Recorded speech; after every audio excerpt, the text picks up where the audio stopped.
IB Nation, welcome back to another edition of the Irish Breakdown Podcast. It is Monday, and it is time for some Notre Dame RTCF. For those who are new to this channel, R stands for recruiting. T stands for a team topic, although we may not get to a team topic today because there might be some news breaking today. We'll see what happens. And then CF stands for college football. And so we're going to discuss a college football topic. And the recruiting news we are definitely going to discuss today is we're going to dive into sort of the finish for Notre Dame. You know, I say a lot of stuff that we do, we put on the message board. It's for message board only. But I did want to have a conversation in a more open format about where this 2026 recruiting class ranks and where it can rank and how important the finish is to this class, because it's a really good class right now. But if it's going to become an elite class, it needs to finish strong. And we'll go through all those known public commitments and just discuss where things stand with those guys. And then the college football topic we're going to talk about today, Trev, you and I obviously went through and did our top 10 quarterbacks in college football breakdown last week. Well, this week, what we're going to do is we're going to do our top 10 first-year starters. And so we've come up with sort of an IB list instead of like the snaking back and forth. We're just going to kind of have an IB top 10 list. And then we'll mention some other guys at the end of it. So that's going to be a lot of fun because there are some very intriguing first-year starting quarterbacks this year in college football and how this season is going to go. And not just first years at a team. We're talking about first-year starters overall, guys who have just never been full-time starters. It's like we'll talk about Arch Manning because he started 2 games because of an injury, but that's different than you're the starter for a period of time. So we're going to have some fun talking about that. But, Trev, it's what I love about college football nowadays is it's the offseason. It's late June. We're going to get into July. 5-10 years ago, this is kind of a dull, quiet period, man. But there's just so many great topics to talk about. Recruiting never slows down. This is going to be a very fun and busy month of July. There's no doubt about that. Yeah, it sure is. It definitely makes our job a heck of a lot easier. You know what I mean? Coming up with content, and we get to sit down every day and talk some Notre Dame football. But you're right. There is no shortage of topics right now, despite the season being about 2 months away. Fall camp starts in about a month. Can't believe that's already on the docket here for us. Going to be making some exciting trips up to South Bend. But before we get there, man, I'm excited to jump into recruiting. And Brian, when people talk about the 2026 class, there's a lot of buzz around, is this Marcus Freeman's best class? Right now, they're sitting at 22 overall commits. And you start thinking about some of the big names that have been signed to this class already, man. Javian Osborne, Joey O'Brien, Kari Adams, Ebenezer Iwatade, Rodney Dunham. The list goes on and on. Ian Premer. Just gone, yeah. I know. Jonas Walton, yeah. I know, man. I'm going through mental notes. I'm like, yep, and that guy. Yep, and that guy. In your Tiki Hola, yeah. Right. Yeah, Aiden Pouncey, that, yeah. And it's been some surprising ones too, Trevor. It's like there's been some commitments that, like last year, I can't think of a single commitment that I didn't know was happening, like days in advance. I really can't think of one. But this year, there's been several where it's like, well, didn't know that was going to happen, or at least it wasn't going to happen this quickly. Yeah. And it just shows the job that they've done so far recruiting. It's a really impact class so far. But Trev, there's a but. There is a but, and it's a positive, but it is in the conversation with, is this Marcus Freeman's best class? Because there is some steep competition, 23 class, 24 class. There were some heavy hitters in there. But when you look at this class overall, Brian, when you start the discussion of, how does it stack up between those two other classes? With this class being incomplete, I know it's kind of tough to go toe for toe right now when we start talking tail of the tape between the two classes. But as it stands today, where do you begin when you start stacking up what the 26 class could be versus the classes we already know that have been? Yeah, I mean, first of all, this is not Notre Dame's best class under Marcus Freeman yet. Like, that's the thing is, like, look, right now there's a lot of emotion, a lot of buzz. 2 weeks ago, people weren't saying that because people were complaining about they hadn't had a commitment in a while, right? It is not. It is not better than 23 class as of today. It's not better than 2024 class as of today. However, what is different is this class isn't done yet. Those classes are done. This class isn't done yet. So when you talk about how to define this class, it's about how do they finish? How are they going to finish this class out? And that's ultimately what is going to determine how good it can be. It has a chance to be Marcus Freeman's best class. It has a chance to be arguably the best class in the last 20, 30 years, but it has to finish strong. And that's the thing, is it matters how you finish, and not so much as from a momentum standpoint, but it's just bottom line. To be this class, you need that guy who's uncommitted, you need that guy who's uncommitted, you need that guy who's uncommitted, and so on. And that's ultimately what we're going to get to. And there's another thing that people need to, there's a comment that says, let's face it, Notre Dame is dropping the bag.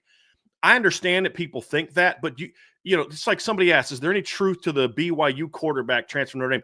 You guys got to stop believing everything you're reading and listening to. No, they're not recruiting the quarterback who's currently dealing with sexual assault charges from BYU, who's not even that good of a quarterback, first of all.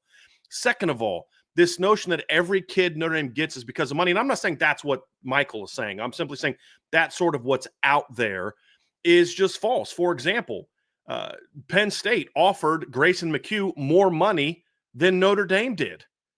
There are certainly players like Notre Dame did not just go out there and Ian Premer was getting, and Sean Davis is going to have some intel on the board here in the next 24 hours about the recruitment of Ian Premer and a lot of the stuff that people thought who he was going to play for. That school wasn't even number 2.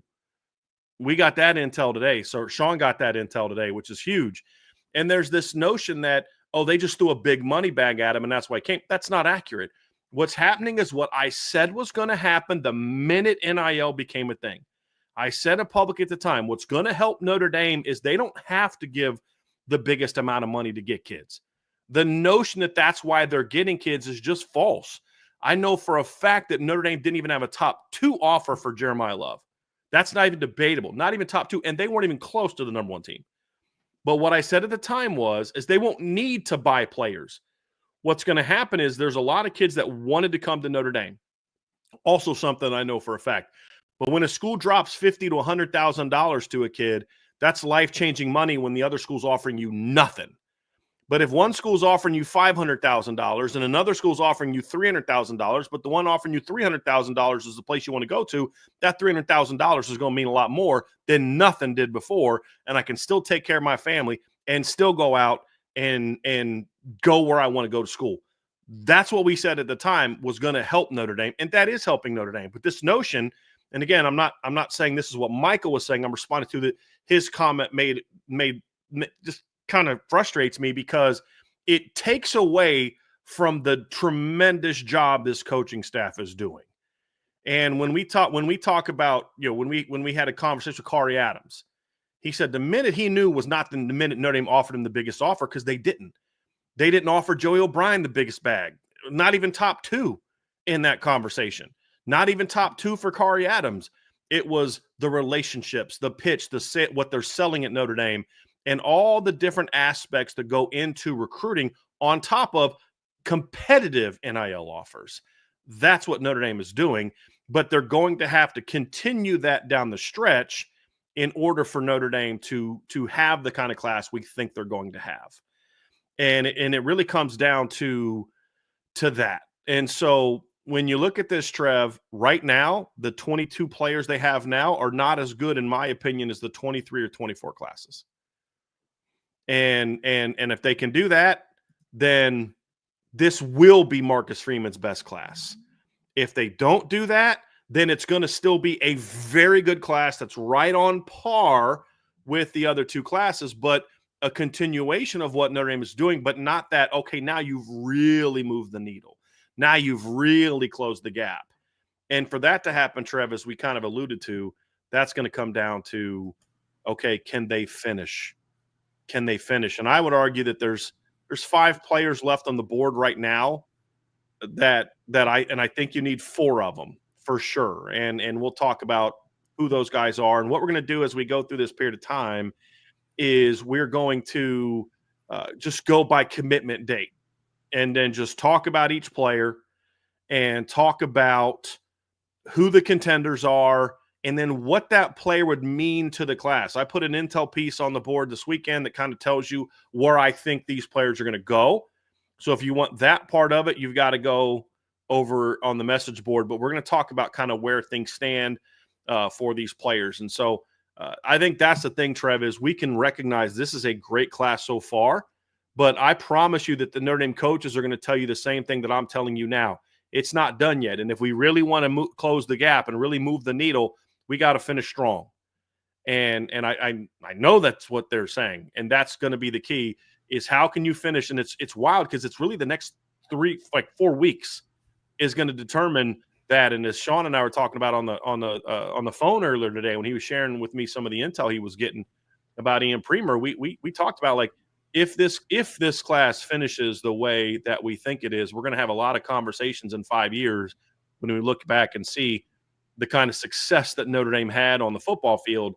We're going to have some fun conversations about, you remember how this one came to be? You remember how that one came to be?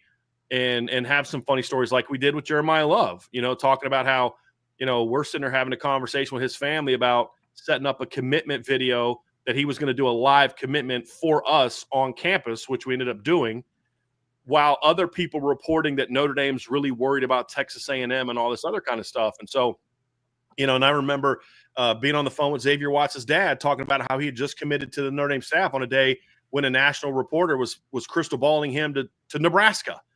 And you just start thinking about how all those things went and how the journeys went. And then you look back and you're like, boy, glad it played out the way that it did, because those are two just absolute game changers.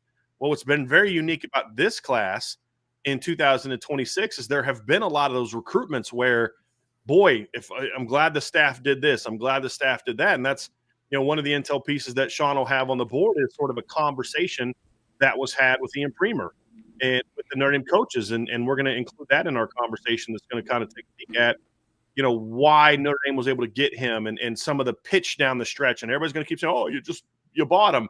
That's what the schools that lose out on recruits just lazily go to every time they don't get a kid. Oh, they just bought him.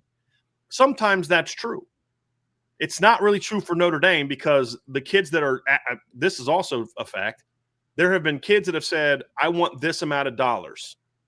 And this school's offered me this. If you're willing to match that, I'll look at you guys. And Notre Dame has been like, peace out, have a good one.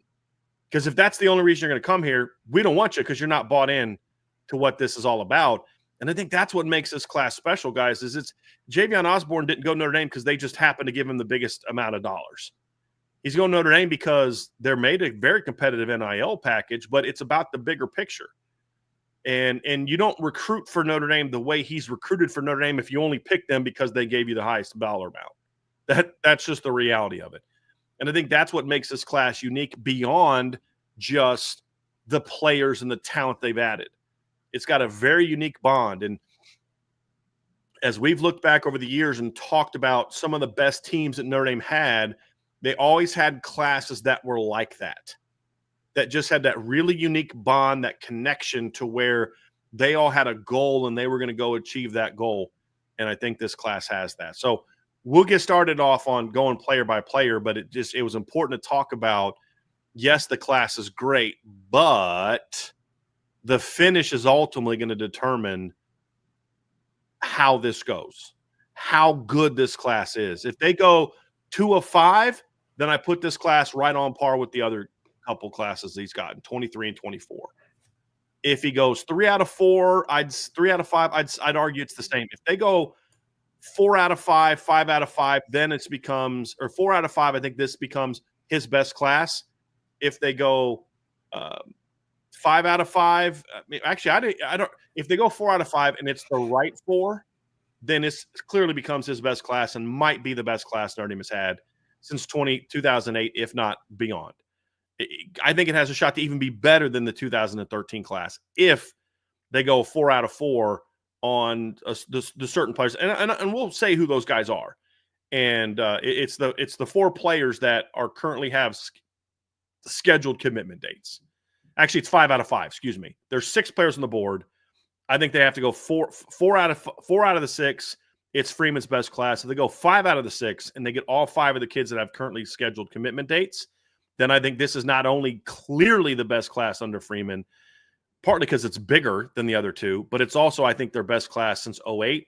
And then we're even debating it could be better than the 08 class. And we'll have that conversation down the road if this all comes together. But that's the key. And we'll kick things off by Trev. We'll start going down that list. of when guys committed and kind of go about it that way. Yes, ideally, we're going to continue to have conversations around how good this class is, but you got to close. And one of the biggest closing dates that you have coming up is going to be the 4th of July, when Kaden Finley has announced his commitment date for the 4th of July, where he's going to choose between, I believe, Notre Dame's in contention. Texas is also in contention. This would be a massive pickup for Notre Dame. So Kaden Finley's thing is, I would argue this. I know Sean's going to agree with me. The two biggest needs that they have left on the board are the first and last of the kids scheduled to commit right now. First being Kaden Finley, last being Elijah Golden. They're all important, but those are the two biggest. And with Kaden Finley, this has been a Notre Dame-Texas battle for a while. His dad played at Texas. He's from Texas. Notre Dame has been on him forever. He's a player, guys, that when I look at what makes this class impactful, it's a twofold aspect of it. Number one, and this is the most important one, he's a really good football player. And when you break down the film, you see a guy that's got size, and he's growing. He's legitimately at least an inch taller than he was as a junior in high school, like in the fall. He's athletic. Is he like Jaden Warren fast? Is he Bubba Frazier fast? No. Is he a very good athlete? Yes. He's a guy that can play the boundary. He can play the field. He can play the slot. He's incredibly productive at a good level of football. Had over 50 catches for 1,000 yards last year. He's smart, which is also important for Notre Dame. And he's a very unique player that brings something to the table that they need more of on the roster. And he's also a player, and I think this is important, that doesn't need 2-3 years of development before he's ready to play. I think he's a kid that has the talent to crack the two deep day one. Like day one. And much like Jaden Greathouse as a freshman, like you knew Jaden Greathouse was going to play as a freshman. The only question was, is he going to start or is he going to be a backup? But you knew he was going to play. And I think Kaden Finley's that type of player as well. The other part of it, Sean, is recruiting is about landing impact players, number one. The second part of it is you got to show that you can go toe-to-toe with the big boys, including going into their backyard and saying, we know this is your territory, but we're going to take this anyway. I think that's the second piece. It's not as important as getting the talented player and the player that I think is a great fit at Notre Dame, but I also think being able to go into Texas and get a kid from Texas that Texas wanted makes another statement about who Notre Dame is as a recruiting operation right now. I think just to go back to what you guys said originally when you were building up to the Kaden Finley recruitment, just looking at this class overall, I think there's a symmetry in this class when it comes to Notre Dame, their evaluation of the players. But I think Notre Dame in this class, specifically Kaden Finley, they've done a great job of evaluating the young men and their families and their desire to really have a strong desire to play for Notre Dame, because Notre Dame is different. And I think, when you're a head coach or you're a coach, a recruiting director, general manager at Notre Dame, that's something that you have to put as part of your evaluation that might be a little bit different than some of the other blue bloods. And I think this class, there's a symmetry, because I think these young men that have committed, their current commits, want to play for Notre Dame. They want to be students at Notre Dame. They want to embrace the challenge that is Notre Dame on and off the field, and they appreciate what Notre Dame can truly do for them beyond football.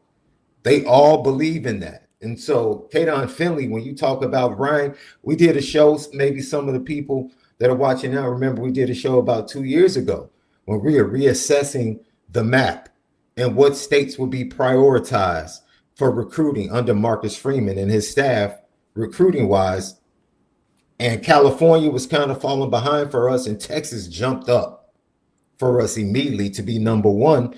And when you see guys like a Jadarian Price, who was here before Marcus Freeman became the head coach, you see a Jaden Greathouse and his development and who he's becoming. And you see them go down there and get all types of guys. Keedron Young, even Braylon James, Leonard Moore, Braylon James, yes. Leonard Moore, yeah. Leonard Moore.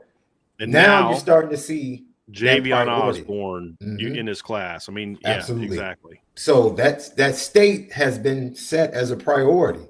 And so now the resources and the way they've gone about it, I think the NFL background, which you see for a couple of these young men that still have to make a decision in the upcoming week, Marcus Freeman, earmarking that, the importance of going after young men that understand the NFL, have that in their background, and how that makes a transition to Notre Dame more sensible when they believe in choosing hard, because there's nothing harder than going to the NFL and being successful. So they understand that type of language. Kaden Finley, like you said, he's probably the most important out of all of these recruits left on the board. He's probably the most important. And to go ahead and tap into what you said, I think the importance of closing to make this class what we think it can be hinges on the fact that it is the two most talked about positions in recruiting for Notre Dame to make up ground, which is defensive line and wide receiver. That further highlights Elijah Golden. That further highlights the importance of Kaden Finley, Braden Robinson, and Devin Fitzgerald. Just highlights, what they mean, because it will signal what has been a challenge from a recruiting standpoint, that Notre Dame is beginning to answer the bell in those position rooms. And so I think it's a big picture, but it's also a smaller picture and nuance to the particular class as well. It finishes the class off in the positions that need to be finished off, but then big picture for the fan base, the national landscape, how everyone looks at Notre Dame, and the team aspect moving forward. They need to make sure that they come away with a strong defensive. They started really strong at the defensive end position. They get Tiki Hole on the interior. They lose Alistair Vallejo to Michigan. Elijah Golden, adding him to the class, would kind of ease tension when it comes to the defensive line after a great start by Al Washington. And then for Mike Brown, it's been hot. It's been hot for a long time for Mike Brown on the recruiting trail. His seat has been hot. He's had to come up with a class to prove that wide receiver room is moving in the right direction. And he needs to close with at least two of these three wide receivers. But Kaden Finley is almost a must that will go a long way from a national perspective to say, okay, Notre Dame is starting to make waves at the wide receiver position with national recruits, big time national recruits. So for me, that's what he's very important. We can't even overstate. Yeah. Kaden Finley is very important for Notre Dame on July the 4th. He's very important. Yeah. Last thing, too, guys. Notre Dame offered 12 kids from Texas already in the 2027 class. Like, you get a kid like Javian Osborne who's a top 100 player. You get a guy like Devin Finley who's a top 100 player. You have what Leonard Moore is doing. You have what Jaden Greathouse is doing. People are going to be hearing about Kedron Young here very soon. You start it can open up the floodgates to say that, not that Texas is a bad choice, and some kids are going to want to go to Texas. Kobe Brown. Not Kobe Brown, but Cohen Brown's a kid that Notre Dame wanted. He stayed in state, went to Texas, and they're going to get their fair share, but you've got to be able to go down into Texas and get some of the big dogs from that state, and Kaden Finley's an absolute big dog. There's no question about it, and I just think that I don't know that they can have a class that you can definitively say is even the best of Marcus Freeman's tenure if they don't get Kaden Finley. I think him and Elijah Golden, to me, are the two that are going to define it. Again, they're all important. I think you need the rest of these guys we're going to talk about, but the first and last guy we're going to talk about, to me, are the two absolute must-gets. You can't be the class you need to be unless you get them, because if you miss on them, then now you've got to go to try to flip someone that's committed somewhere else. It could happen, but that's a lot harder task than just getting these two young men who clearly like you a lot. The next guy on this list that we're going to talk about commits on July 5th, and that is Devin Fitzgerald, the son of Larry Fitzgerald, the NFL Hall of Fame wide receiver. And he is somebody that's been interesting to follow throughout this recruiting prospect. He has started to get a lot more attention as the spring has gone on, as the offseason went on. I know that he is in contention for being one of the more top priority recruits for Notre Dame's receiving room in this class. So, Brian, when you talk about who the contenders are for Devin Fitzgerald. Well, I'm sorry. Let's backtrack. First, let's talk about what is it that the staff saw in him that made him kind of grow in these. Well, his contenders are Notre Dame, Clemson, Stanford are really the three big contenders, and UCLA's in there too. But it's really going to come down to Notre Dame, Stanford, and Clemson. And it says a lot that Clemson's trying to push for him, despite the class I already have. But Trev, this has been a really interesting recruitment because Notre Dame is very familiar with Devin Fitzgerald. He visited twice in 2024. And he visited early in 2025. And then Notre Dame went down there, and I still haven't got anybody to give me confirmation about whether or not he worked out, whether they saw him in a workout. All I know is this: despite some other guys on the board, when they came back from being on the road that week, the entire tone of my conversations with people about Devin Fitzgerald completely changed. So I don't know if they got a chance to watch some more film. I don't know if they had a chance to watch him work out, but they did a complete 180. Again, with other good players still on the board, they immediately almost started backing off of Brian Williams as well when they got Devin Fitzgerald sort of interested. And then, of course, he makes the official visit. And I believe that Notre Dame has been in kind of a great position, pole position ever since. But, he's an interesting player because he is late to the game. He was someone they went to because they had some losses at other positions. But at the same time, you've seen kind of how he's blown up a little bit since then. They just released a top 10. There was one of the outlets released a top 10 players at the most recent OT7 event. And everybody's talking about how good Joey O'Brien was. And he was. He won defensive MVP. He was phenomenal. But what a lot of people didn't list is in that top 10 was also Devin Fitzgerald.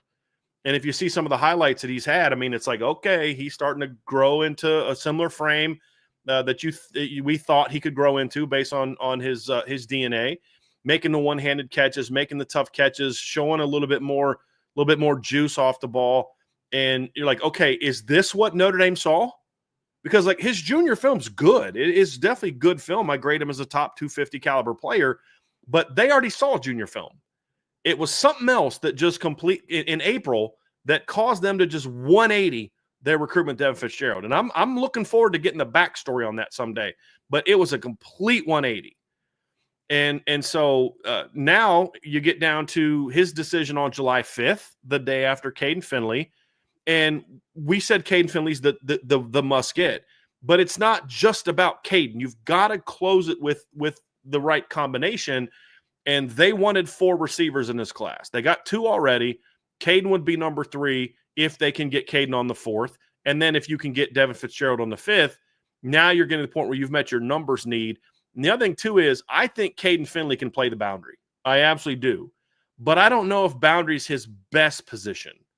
Like, I think he could go play boundary and be a starter for you and a good player for you. But I kind of feel like Z is a place where he fits real well. The slot is a place where he fits real well. His game is very similar to Jaden Greathouse. He's a little taller than Jaden is now. But I don't know that I want to have to put him in the boundary because you don't get another boundary receiver. When I look at Devin Fitzgerald, he's a guy that could also play the Z, but I really like Devin in the boundary. He's over 6'2". He's over 190 pounds. He's got really long arms. He's got great ball skills. Even when he's covered, he shows in high school, and he showed at the recent 7-on-7. All that, I don't put a ton on 7-on-7, but I like seeing certain things that translate. And when you are jumping backwards and grabbing a ball with one hand, that translates, and so when you see the film, you see what he's doing this summer, you start to realize, okay, he fits that boundary position very well. So getting him also isn't just good because you're getting another player. If you're able to get him, it also means you don't have to force feed Kaden Finley into a spot. Because remember, they didn't get a boundary in last year's class that grades out with the super high ceiling. Jerome Bettis Jr. is a good football player, but he doesn't have this, at least from what we've seen, the kind of ceiling that some of these other guys have. And so getting a player like him means you don't have to now force feed Kaden Finley into the boundary. If he starts in the boundary, again, these are all if you get guys, right? I don't have to keep saying that. You guys understand what we're saying. But if you're able to get him and he's your best player and the boundary's the best fit for him, great. But if you have to play him at X because you don't have anybody else, like they did with Cam Williams this spring, because there's no Malachi Fields and there was no Micah Gilbert, you kind of had to force Cam into the boundary. And I don't know that that's Cam's best position. I think Z is more of Cam's best position. Then you're not going to get the absolute best from that player. And a guy like Devin Fitzgerald gives you a guy that can be a volume pass catcher, a bit of a possession pass catcher. He's almost kind of like like if I were to say what is Devin Fitzgerald's upside, to me it's Javon McKinley. He can be Javon McKinley from 2020. That Javon wasn't a burner, but he could still make plays down the field. Great one-on-one guy, clutch player. And I think that's where Devin could be. It's almost like what Bo Collins was against A&M, that can be what Devin Fitzgerald can be. And so those are two examples for people like comps. And if you're able to get them together, guys, I just think that just now all of a sudden your receiver class went from solid, which is what it is, with Bubba Frazier, who I'm extremely high on, and Dylan Faison, who I like a lot as well, to now it becomes one of the 10 best receiving cores in the country if you're able to land these two kids at a position that you mentioned earlier, Trev, is one of two positions there's a lot of debate about, are they recruiting well enough? And I think landing those two guys, plus the guy we're going to talk about next, is it moves the needle at the roster. It perception-wise, it offers a big plus. And number three, I think it starts to get people a little bit off of Mike Brown's back if he's able to do this, because these are Mike Brown recruitments. These are not Mike Brown's just kind of, sitting in the side and it's really somebody else driving the bus. This staff does a great job with recruiting as a unit. We're going to hear about Carter Allman's role in it. We're going to hear we've heard a lot about Myron Tungavaloa-Mosa. I'm starting to hear more about Jordan Blake. And we've already talked about the job that Harris Biven did. Sean, you're going to have some more comments with the interview you did with Ian Premer's coach about the job Harris Biven did. We're hearing a lot from Coach Codlin helping. I mean, this is a great staff effort, but this is still being driven by the position coach at a lot of these. And that's certainly true with these two receivers. So I think that's another reason why it's big too, is getting some of the toxic discussion that we're having about Mike Brown can kind of take a back seat for now if he's able to land these two players. And it's another Southwest player. Texas, Arizona is a state, Sean, you and I have been talking a lot for years. You got to get a kid or two from there because it's just a growing state. More kids from Texas are going out there. A lot of kids from California are going down there. The Phoenix area, especially where Devin is now from, are areas where you're seeing a lot. Now, in his instance, his dad was there and, finished his career with the Cardinals and that's why they're there. But you're seeing a lot of transplants into Phoenix, and that's why the area is really growing and producing a lot more D1 players. Yeah, and we know someone that coaches, that actively is coaching against in the same division as Devin Fitzgerald. And my original conversation was, tell me something about this kid. And the original comment was, hey, he's a good player. He's a good player. I don't know what he can be at Notre Dame, but yeah, he's a good player. And like you said, all of a sudden in the offseason, schools go in, they watch them practice, they watch them work out in the spring, and all of a sudden they come away, Clemson offers. And the Clemson offer is very interesting because the original look at his film, like you said, good film junior season. But the explosiveness, you might have questioned the long speed, some other things. But that was my one. Yeah. You love the length. You love the ball skills. He's a good route runner. He's smart. You just wonder, where's the juice? Does he have the juice? And that's why I like the Javon McKinley comp, because Javon was more explosive in high school. But remember, Javon had that injury his freshman year at Notre Dame, and he was never the same speed-wise. Yeah. He was never as fast as he was in high school. And that's why I think Devin fits. And it's also an example to show you don't have to be a burner to be a really good, productive receiver. Yeah. But Sean, to your point, I don't think the people that were slower on him in February, not just Notre Dame, came out from the April evaluation period with a very different opinion of Devin Fitzgerald. Totally different opinion. And this is why the Clemson offer piqued my interest, is because we know the transition that Clemson has made from a recruiting standpoint at that position to go to to guys that are great with the ball after catch and more explosive. That's across the board what they've done. And so, like you said, you mentioned their class, and you're like, they already have a really good class. Yes. So for them to offer him lets you know that they see. Yeah. Sean, they already have 4 commits in the class. Yeah. Like they've already got Gordon Sellers, who's a big play guy that Notre Dame liked. They already have Naeem, liked him. Yep. They have Naeem Burrows, who's a very talented player. They have Connor Solomon, who's a very talented player, and they have Tavion Wilson from West Virginia, who's a pretty good player. He's not as good as the other three. Why are they going after this kid? Like, why? Let me ask you a question. As a coach, and Trev, jump in as a player, because I'm very interested, because his development is very similar in certain aspects to Elijah Burr's. Meaning, if you look at their junior film, you're going to see a good player. Devin Fitzgerald's senior film is still upcoming. But when you looked at the senior film of Elijah Burr's, it was like, oh, now I'm starting to see some juice that I didn't see in his junior year. But what did I say about him when they got him, though, Sean? I said he's going to have more juice. Yeah. You know he is. Yeah. I saw that same growth from his dad because we played at rival high schools in Virginia Beach. To your point, is Devin going through that now? Yeah. Right? I mean, that's where you're going. That's the question. And my question to you guys, is that more of a confidence thing, or is that more of a physically? I think his body's starting to fill out. It's like Will Fuller. Will Fuller, I remember being at the Under Armour event. I think it was, I can't remember if it was the 14 one or the 17 one, but I went to a bunch of those out in Oregon. And they're like, as they're going through the 40, they're giving the 40 times of former opening alums.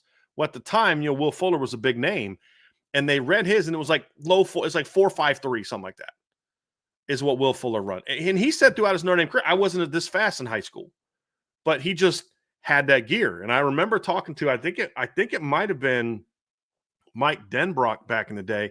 But he talked about how they felt he had another gear, that once he kind of started just focusing on football, got into a college strength program, he was going to have another gear. I don't know that they thought 4.32 gear, but they thought he had another gear.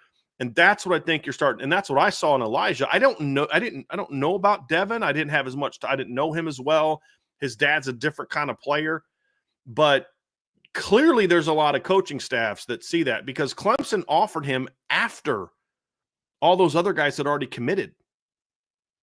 They went through the same evaluation process, and they saw something that said, I know we're kind of good here, but we want that kid.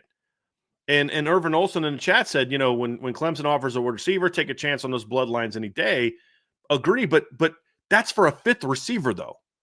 They're not going to push this hard for a fifth receiver. That's the whole point. They don't need him just because. There's a reason why, and that's why Notre Dame got on him. It's why Bill Belichick went out there. You start seeing schools from the East Coast going down to Phoenix for a kid. It's not just about who his dad is. They're going down there for Larry Fitzgerald's not a billionaire where he's so rich that you want his kid, so he's going to give you a bunch. That's not who. It's you see a kid that can play football. That's the reality of it. And Notre Dame kind of got on there, and they're seeing it. So, Trev, we'll go on to the next guy, but I think it's important to look at and say, this is one that changed. This one's changed, and I'm very curious to see his senior film. Like right now, I grade him as a top 250 caliber player.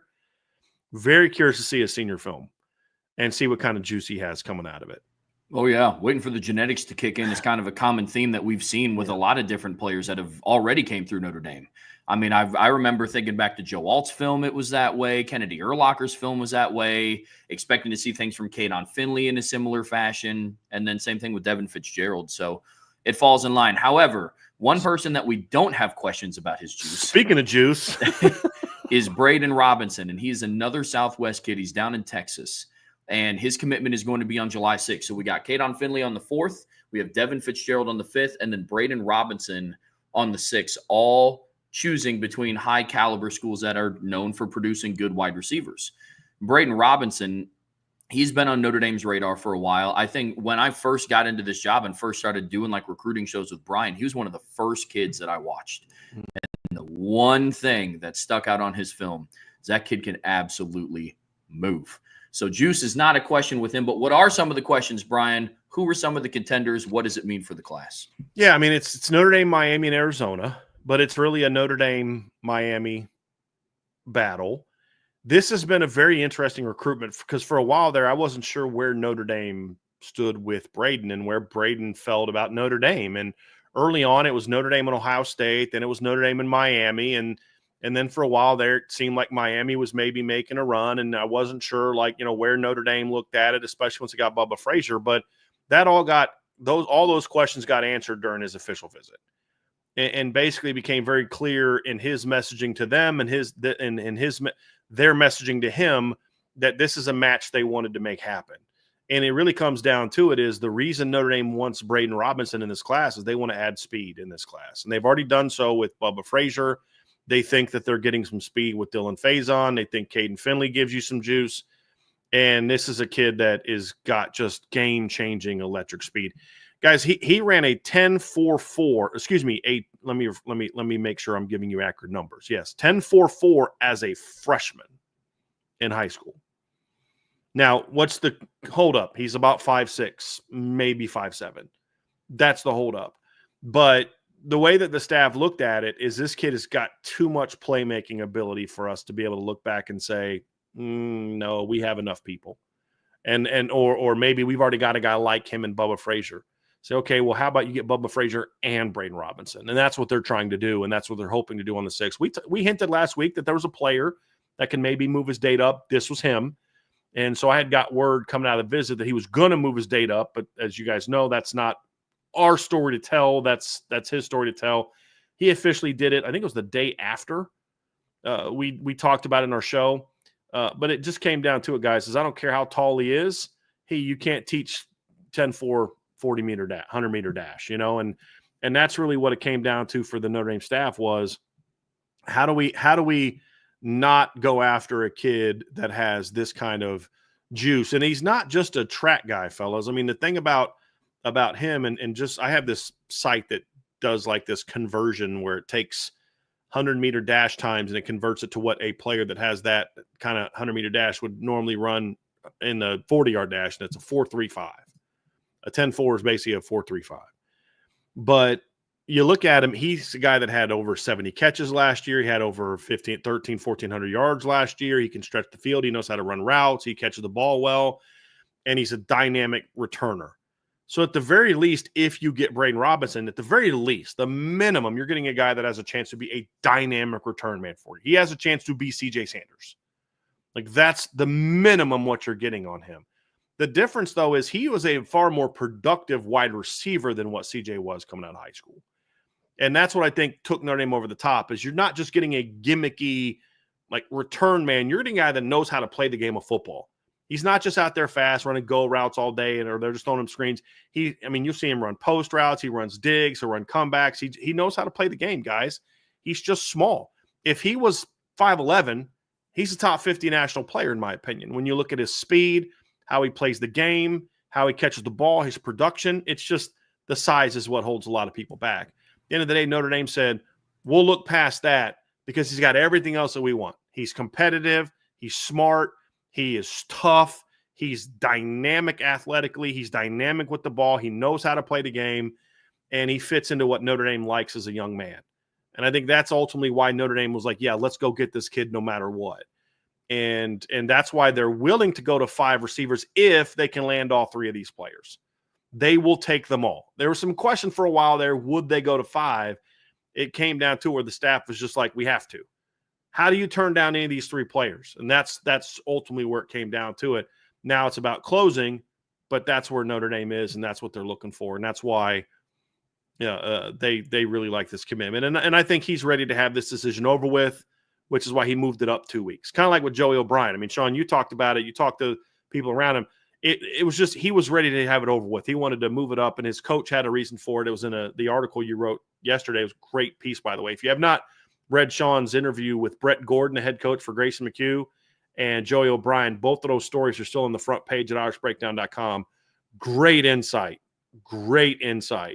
into both recruitments, including a confirmation of what we were the only ones that said this, Sean, that Notre Dame was the leader for Grayson McHugh coming into that visit, which a lot of people were didn't agree with us on that, but that's something that we had said, and his coach confirmed that. So, but I think this is one of those ones where the official visit kind of put it over the top of, we can't say no to any of these kids. And then seeing the 3, and this is something I was told, seeing the 3 of them around each other with Dylan Faison also was something that I think the staff was like, yeah, these kids can play together as young men. The fit is there. They all kind of blend. Like if one of the kids kind of different attitude or whatever, maybe that would have said, okay, you know what, we'll just take 4. But just watch them all interact together, I think the staff was like, yeah, let's get this thing done and let's try to get all 4 of them. And they're hoping to have a 3 days in a row where you get bam, bam, bam, you get all 3 of them. Yeah, I think Braden Robinson, his recruitment has been very interesting because you've watched it go back and forth.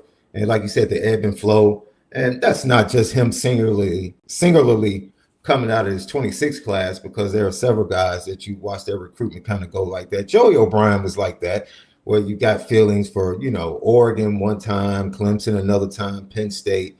And Braden Robinson, I would say for most of the spring, most of the conversation did surround his relationship with Miami. And so that's the vibe you kind of got. And then the questions, like you said, the way things were shaping up, who they already had in the class, were they similar to the skill set of a Braden Robinson? But like you said, he's just such a dynamic playmaker. It's almost like it's a return to Lou Holtz. Lou Holtz wasn't turning down talent. Lou Holtz is like, all right, if it's a stalemate at this position, we'll move you to another position. Like, we're going to get you on the field because you're fast, you're talented, and we need you in order to win. And so this staff, not saying that that's how they're looking at Braden Robinson, but this staff is about accumulation of talent. And one of the things that they have not had in a bunch or in bulk is speed, high-level speed. And to go out and stack high-level speed players that are dynamic with the ball in their hands and playmakers in one class in that position room, yeah, that's something that you probably want to do when you have the opportunity to do it. And, to look at the size is one thing, but to look at the potential, and like you said, the potential of the chemistry and the potential of the on-field explosiveness from that wide receiver room, which is something that Notre Dame fans have been begging for. We've been begging for it. We want to see more explosive plays. We want to see more explosive wide receivers. And Notre Dame is going ahead and filling that need. If they can land, if they can land all 3 in a row, man, I know it's a holiday weekend, but we don't mind jumping on and doing commitment shows. Do we? Yeah, we'll probably have some fun with that if they make that decision. If they make that decision, we wouldn't mind it. Yes. Put us to work, guys. By all means, put us to work during the holiday. But no, it will be a great end and validation for something that we have advocated for, which is patience. Yes. Give Mike Brown a chance. Yeah. Don't jump the gun. You can read tea leaves off early things, fine. But give him a chance to implement and work with Mike Denbrock, who's now in his second year. Now there's a defined program moving forward for the offense of where it's going to be and what needs to be brought in to help fill in those gaps from a talent standpoint. And now that everything is set in place, now you're seeing better movement in the wide receiver room. And we expect that improvement for the 2027 class. So that's all. We just wanted Mike Brown to be given a chance to show. And we would evaluate good or bad, how it went. Just let the process play out. July 11th, guys, there's another player committing a week after Kaden Finley. That's Nick Reddish from North Carolina. We've talked a lot about him. It's Notre Dame and Virginia Tech. There are other schools involved, Wisconsin, Indiana, I believe North Carolina. It's really going to come down to Notre Dame and Virginia Tech. We talked a lot about him last week, and so we don't need to talk about that too much more. He's a guy that there's not a lot of film. I don't have a strong feeling on Nick Reddish as a player just because he's only got sophomore film and had an injury as a junior. So they got hurt in the first game of the year. All I know about Nick Reddish is this, and that's Mike Mickens loves him. That's all I know about that. And that's kind of like, if I don't have a definitive reason to not be high on him, meaning like I've evaluated, because at the end of the day, like I love Mike Mickens' evaluator. I love Dylan McCullough's evaluator, Harry Heastand, but I also have to be honest about what I see. But I just don't have an opinion of Nick Reddish because there's just not a lot of film out there of him. And so all we know is 3 stars and the offer sheets and all that. But the only thing I really need to know is Mike Mickens wants him. And that's ultimately what it is. He's a safety / nickelback target. he would be a great final piece to the recruiting puzzle in the secondary. And I think he's a guy that they still clearly like a lot.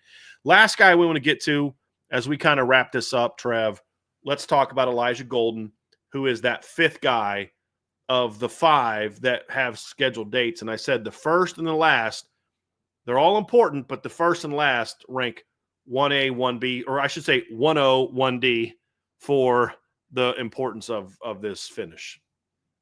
Yeah, this would be an absolutely massive commitment for Notre Dame and the defensive line class. I mean, we're talking about somebody who's a high-level commitment. He's going to be choosing between 4 different schools. I mean, yeah. Notre Dame, Elijah Alabama. Down to, Notre Dame, Alabama, Oklahoma, and Virginia. It's really Notre Dame and Alabama, but Oklahoma and Virginia Tech are also down in there. Yep. They're also in the mix, but he's going to be committing on July 26th. So he's going to be committing, really the week right before fall camp starts. And so that would be a great way to kind of cap off the summer recruiting run and then go right into really preseason workouts, which is really exciting to talk about. But yes, Elijah Golden, somebody who after they missed out on, Alistair Viejo, things like that, would be a great fill-in for this class. Well, and he's not a fill-in for Alistair. He is a guy that they wanted both. And Elijah's a guy that Al Washington's been on for almost 2 years, going back to when he was at IMG Academy. He was one of the first guys that Al Washington got on. The question at the time was, is he an end? Is he a tackle? Is he an end? Is he a tackle? He had lost some weight for a while there. Looked like he was trying to be an end. Then he's put some weight back on. Looks like he's comfortable being a bit of a power guy. Alabama's recruiting him as an interior guy. I think he's sort of a Riley Mills type of player. When you look at Riley started his career at big end, kind of transitioned inside.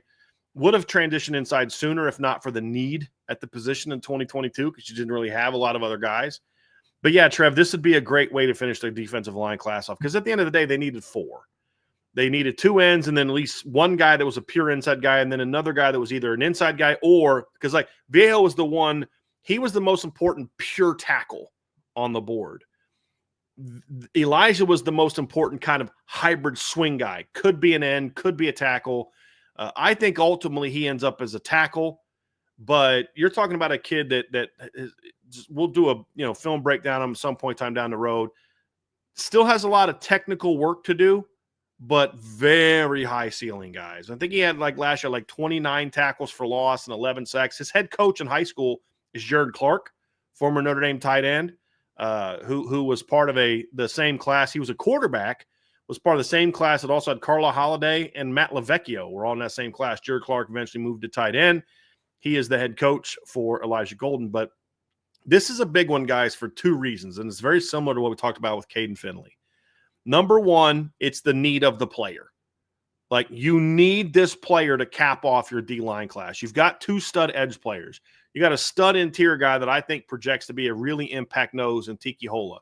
Your 2 stud edges are Ebenezer how do you say it? Is it Utade, Sean? Okay, yeah, Utade. Ebenezer Utade. Utade, and then Rodney Dunham. That one I got. And those are 2 high-level players. Like I was watching Ebenezer again yesterday, and I'm just like, okay, yep, I remember. Because I tell you, I like to refresh my memory. Like, this guy's a dude. But you needed that sort of that disruptive power player that could maybe be a swing guy, but could be a 3 technique, and that's Elijah Golden.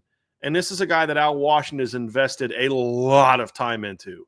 And when you invest that kind of time, you want to end up with a guy. Whereas Viejo, they got on kind of late, but this is not a kid that they got on late. This is a kid they've been on since he was at IMG. And that's part 1. But then part 2, Sean, and this is what you and I talk a lot about. This is a Florida kid that's coming down to Notre Dame and Bama. This is not a battle that Notre Dame wins, ever. If you can win this battle, it's just another, and I get it, it's not Saban's Bama anymore. I understand all that, but it's still freaking Bama. And you can, if you can win this battle, and this is the one I'm right now least confident in where he stands, not with Notre Dame, just in general. Elijah keeps things very close to the vest. He doesn't talk to a lot of the media. He just kind of goes about his business.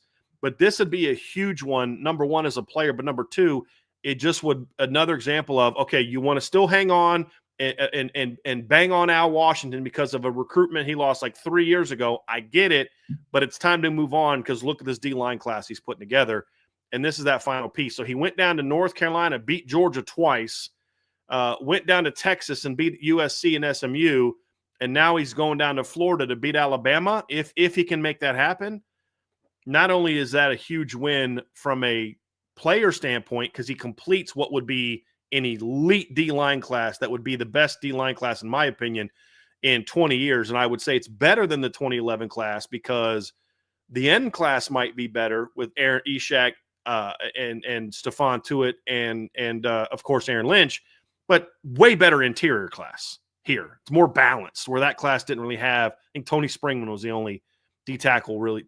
Brad Carrico were the only D tackles in that class.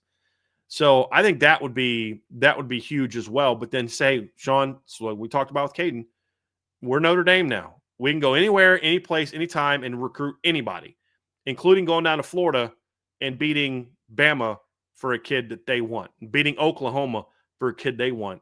That sends a very, very big message, just like it would if you're able to land Kaden Finley, just like it did when you got Joey O'Brien, just like it did when you got Rodney Dunham, just like you did when you've gotten a lot of players in this class where you've gone and beaten, in-state U or regional power U for these kids and said, hey, doesn't matter. This is a different era at Notre Dame. We're not only shopping down the same aisle, we're taking what we want from this aisle. That's what it says. And like you said, he doesn't talk to a lot of people. I have been fortunate to be able to talk to him. I actually just spoke to him last night, and someone in the chat said, he doesn't seem enthusiastic about Notre Dame. And I would say that would be a mischaracterization of this young man. He might be quiet, close to the vest, but I can say, John, honestly, there was almost no intel coming out of his Bama visit either. No. Almost none. For the same reason. But I will tell you this. The relationship he has with Ebenezer Atade and Rodney Dunham is real. It was very organic, very much enjoyed himself. And, I tried to squeeze out of him, you moving up your date. Is this an indicator that you've made your decision? Or is this an indicator that you're still thinking about it? And I knew it was like, okay, let me leave that alone. And we went to another part of the conversation. So I'll just point out he has tremendous interest in Notre Dame. Mm-hmm. Like, don't mistake, him being quiet as, him not having interest or enthusiasm about Notre Dame. Right. That's not the case. Moving forward from that, I think it's going to come down to, and we talked about this recently, Brian. I'll give a baseball analogy that maybe some people can relate to. Teams have shortened games. And what I mean by that is they have valued the bullpen more than starting pitching, meaning teams started to pay more money for premium relievers than starting pitching because they said if we can just get starting pitchers to give us 5 innings and we can find a middle reliever to pitch the 6th and we have elite closers, the 7th, 8th, and 9th, is easy. All we have to do is win the first 5 innings and the game is over. And so in recruiting, I'm not saying this is the strategy that Notre Dame has put in place, but it's become evident from multiple coaches and multiple recruits that Marcus Freeman has become one of the best closers in recruiting as a head coach. He is, because of the schedule, he did not have the opportunity really to go out and get an early start of recruiting. They won a national championship game on January 20th, so he couldn't. So the legwork that was done, great legwork that was done by the recruiting staff, and in the recruiting staff, Carter Allman, those guys, the rest of the staff, and then the legwork that was done by some of the assistant coaches before the position coaches could actually get out to the schools, talk to these young men. And then you had your coordinators, and then you had a change in coordinators, and Chris Ash had to come in and become a part of that. All of this has led to Notre Dame being positioned that when these kids get to the campus on an official visit and they come face to face with the best closer in the game and one of the best leader of men in college football, a lot of schools don't have a shot after that. That's a lot to overcome once these young men leave campus. And so with Elijah Golden, you might not hear a lot, but they gave him a lot to think about. And he was impacted by a lot that transpired during that official visit. I'll just leave it at that. So if you think things are quiet, I don't know where Notre Dame stands. And like you said, it's one of the battles where we really don't know, right? Like you said, Honestly, you're a Sean, little bit shaky about it. this is true And that's story. honest. And We that's hide honest. things, we don't steal kids' moments, and we'll, Yeah. I'm not going to give that away. This is one where I will 100% tell you the fact of the situation. He has not made a decision yet. He just knows, I want the decision to be over with. He's putting a timeline on himself to say, okay, now I need to sit down, think about all the things that are important to me, look at the schools I like, because he does like Oklahoma. Virginia Tech, I think, was the first big school to really get on him. That's where that loyalty comes from, to really think about what he likes about Alabama. And he does like Alabama a lot. And same thing with Notre Dame, and he does like Notre Dame a lot. And yes, I think Notre Dame did a great job with his official visit, but there's going to be closing to be done here. That's not me just saying hyperbole, like wink, wink, they got to close, wink, wink. He's actually committed. He is not committed to Notre Dame. He's not committed to Alabama. And it's now about closing. Do I like where Notre Dame is today? Yeah, I do like where Notre Dame is today. But as you know, Sean, in these final stretches, it's like today he wakes up and it's Notre Dame. Tomorrow he wakes up Notre Dame. Wednesday he wakes up, it's Alabama. Thursday he wakes up, it's Alabama. Friday he wakes up, it's Virginia Tech. I mean, that's how these things go. And they got to close. There's no doubt. They got to close. And it really comes down to, at the end of the day, it's I said Oklahoma and Virginia Tech just to make a point. It's Notre Dame or Alabama. That's where this one is right now. And they're going to have to go through and win this one. But they've done a great job. I think Al Washington's done everything you can possibly do to with this recruitment. It just comes down to, can you close it? I mean, he's done a great job. Can you close it? Yeah. Strong relationship with him. Great job. He talks about Coach Al Washington glowingly when he speaks about it. Like, it's a long one, if not the longest relationship with the position coach left in his finalists. I think it is. It is. So I think so, because the Bama coach came on. Yeah. With the new staff. Yeah. So they've done a great job there. So that's a big one. I mean, that to me is, I don't know that this class can be what it's capable of without Kaden Finley and Elijah Golden, because to Trev, the point you made up earlier about losing Alistair Viejo, you had to land one of the two for this to be a complete class. Now, Notre Dame was going to take both. Like, they wanted both.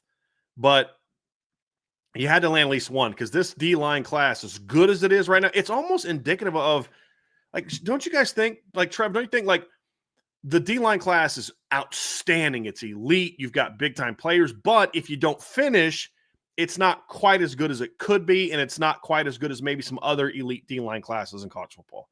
Like, you need that finish. Same, and even more so than receiver, because receiver, you need the finish to even be in the conversation of being a top group. Where now you got two elite DNs, you've got a big-time D tackle, but you needed that fourth guy. And the other thing about Elijah Golden is these four can play together. Like that's the other thing. It's not just like we joked about this with A&M had their big class. I'm like, guys, 5 of those kids play 2 positions, where this group of 4 can literally line up 2 edges, a 3 tech, and a nose, and everybody's at their best position. And I think that's important too. But you can't be the D-line haul that you need it to be. It's still an outstanding D-line haul, top 10 D-line haul at the end of the day if they don't get anyone else. But to get a kid like this, you now have 4 top 100 caliber players on your D-line. When was the last time Notre Dame did that and it actually matched a 4-man group? Now, 2016, they landed a great 4-man D-line class. Dalen Hayes, Julian Akwara, Khalid Kareem, Adi Takumba Ogundiji. Great, but here's the problem. They all played 2 positions, 4 guys for 2 positions. And now that gave Notre Dame a great D-end rotation for like 3 years, but it didn't help them inside. This thing I like about is these 4 guys can all line up together and say, you're at your best position. And I think that matters a ton. Whereas Ishak, Aaron, and Stephon, if they all panned out, weren't playing together. They were all ends in that defense. One of them was going to have to rotate with somebody else, most likely. I mean, Ishak tried to play like that outside linebacker position. He just wasn't built for it. He had to move inside. And where this group can line up and play together, that's why it's important. But I almost think it's indicative of the entire class. It's outstanding. And you love it where it is today. But for it to really, you got to close things off in a strong way. And that's why I think Elijah Golden is so important to this class. Just like it's the same reason I think that Kaden Finley is so important to the offensive class as a whole, is you need those last dudes to really finish this thing off. And those are the 5 known commitments, Trevor, but there's another one lingering out there that we need to talk about as well. Yeah, there's one more commitment that the date actually isn't set, if I'm remembering that correctly. Correct. No official date set, yes. Yeah. And this one's interesting because Evan Jacobson is actually a tight end that they were on kind of in the midst of kind of when we were talking about the backstory, Ian Premer, of, okay, don't know how much Notre Dame is in the mix here. Let's put some attention on to Evan Jacobson. Ian Premer commits, and that kind of raised some of the questions around when we talked about what's next after the Ian Premer commitment. Evan Jacobson is yet to announce a commitment date, but he is also still on Notre Dame's board of potential members of this class. So, Brian, with this one being a little bit interesting, where do you start when you talk about, kind of the class impact of what an Evan Jacobson commitment might mean to Notre Dame in 26? I think it really helps solidify your numbers. We talked about this. Why? Because it wasn't that long ago we were talking about, like, well, we think it's going to be Frizzell and Jacobson, and then you hope that you add Premer at the end.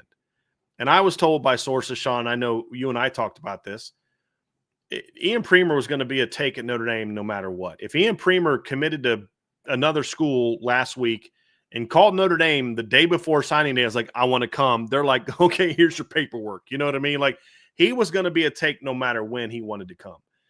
And the ability to say, okay, well, we'll take 3 because you're going to lose Eli Raridan after this year. You're going to lose Kevin Bauman after this year. You know, Ty Washington and Cooper Flanagan likely done after 2026. And then you've got Jack Larson and you've got James Flanagan. Now, they like those 2 guys, but numbers-wise, you're getting a little thin.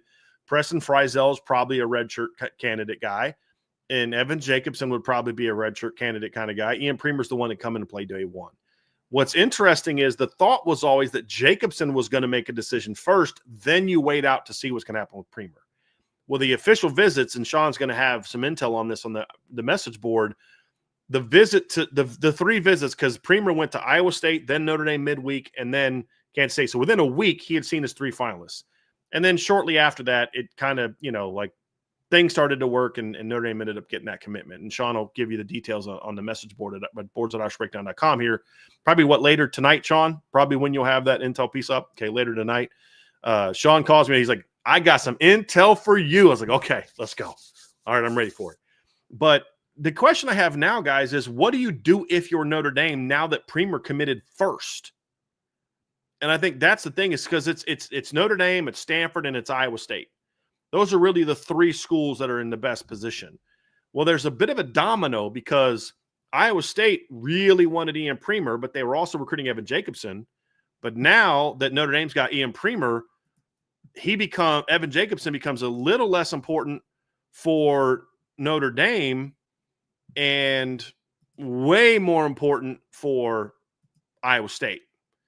And so that's what makes this kind of interesting, is like, okay, like, how's this going to play out? And, I think that's the bigger question. And it's not just about, do they want him? I think Mike Denbrock and the staff on offense would like to have Evan Jacobson to solidify the recruitment. They like him as a player, but it might even be a bigger decision than them. It might be a Marcus Freeman, Mike Martin decision of, with us taking 6 offensive linemen, with us taking 2 running backs, with us taking 5 receivers, with us taking 5 DBs, do we have room for a 3rd tight end? Then also, you just had like 7 tight ends that you want, that you're recruiting at Irish Invasion. How about spacing it out a little bit more? Because right now, if you take 3 now, I don't know that you can take 2 in 2027. Would you rather have 2 in 2027? So I think that's something the staff has to sit down and figure out. I don't know what the answer is. I'm giving you my opinion. My opinion is, I would say, hey, man, we appreciate but I think it's, we're full. That's what I would do. Now, I don't know that the Notre Dame staff agrees with that. I think, like all coaches, they're greedy. They want to just stockpile talent, and they like Evan Jacobson. My personal opinion, this is just me talking, I would move on, because you got your dudes now. And you got your 2 dudes that you like a lot. And I would be ready to say, hey, we appreciate you, but we can move on. And the other thing, too, is Ian Premer is really filled out. Like, I've been told he's up to about 230. And there's more thought that he can play everything now, not just be a pass catcher, that he can do it all now. And I felt they wanted a second tight end that could line up and play attached. And while I don't know that you want to move Ian Prima around a lot, there's more faith that he can line up and do that also, as well as, so then you have your traditional tight end into 25 class in James Flanagan. You've got your flex, your movement tight end, the modern day pass catching tight end and Preston Frizzell. And then you got a cat that can do everything in Ian Prima. And so I just think that's a really nice 3-man group. I'd focus on 2027. That's my personal opinion. Sean, what do you think about that? I'm right there with you, Brian. I think at this position, it is, if indeed they consider adding him to the class, I think now it's an evaluation of what's in the 27 class versus his value to the 26 class. That's an honest evaluation. How does he stack up against the kids we feel like we're in good shape with in the class of 27? And so that's part of the discussion. I think the Iowa State, and it'll be part of the intel that we're going to put up later tonight, that Iowa State connection to both Prima and Jacobson, and how now, that addition for Iowa State becomes paramount to their position room in their recruiting in the 20. Like this, literally a week ago, Iowa State probably felt like, it's probably a better shot that Notre Dame gets Jacobson than Prima. This is probably what they're thinking a little bit over a week ago. And now they get hit with a gut punch, and it's like, oh, all right, now we really have to land Jacobson. Even though we might have had him lower on our board, than Prima in our thoughts about who we think we're going to get. So that's why everything in this recruiting world is so fluid, man. And it can change on a dime. It can change on a dime. And like I said, when we give the intel, we give the backstory to certain things that led up to Ian Prima deciding to choose Notre Dame, you'll see the impact it probably has on Iowa State moving forward and how important it is for them to land the services of Jacobson. Now, I do know they like Ian Prima more. There's no doubt. Oh, yeah. They do like Evan Jacobson. Yeah. Notre Dame likes Evan Jacobson. Right. It's not like they don't like him. Right. I just think for me, I would move on like you stated. But, I think if they do evaluate, it's an evaluation of whether or not, that 27 tight end class, they can go and get guys that can do what Jacobson does. And Go ahead, Trev. Go ahead, Trev. Yeah. Yeah, this is a genuine question. Do you think they're waiting to kind of make a final decision on Jacobson until the commitments on the 4th, 5th, and 6th pan out? I know it's different positions, wide receiver versus tight end, but do you think they're just thinking big picture pass catchers to kind of make their final decision with Jacobson, or do you think it's more of just tight end specifically? I think it all goes together. I think it's both of it. I think it's a good point, Trev, is once you made the decision to go to 5, because like we talked about, there was some uncertainty about where did Braden Robinson stand and all that. It wasn't that Notre Dame didn't love Braden Robinson. Trust me, Mike Brown loves Braden Robinson. It's more so I love 9 kids. I'd love to bring in 9 receivers, but the boss man's only telling me that I can only bring in 3 or 4. It was more so of prioritizing, hey, I may love this, and I may there's a world, Trevor, where let's just pretend I'm Mike Brown for a second. All right. Although I think he might have a better arm than me because I've seen that guy throw a practice, but he's a former quarterback as well. But I'm Mike Brown. All right. I love Braden Robinson. He's my number 2 receiver. But I've already got a kid like him in the class, in 2 actually, in Dylan Faison and Bubba Frazier. And I knew we needed a boundary guy and we needed an outside Z. And Fitzgerald fits this and Kaden fits that. So if I can only bring in 4, I can't afford to bring in a kid who may rank higher on my board than maybe a guy I'm bringing in, but we don't have room for it because I can only bring in 4, and I have to get a boundary and I have to get a Z. Because it goes down to listen, you bring in 4 stud receivers, but if they're all slots and nobody can play something else, then you don't have a real good receiver room. You just got a bunch of slots. So now you're hoping that you can, find a way to do it. And so, I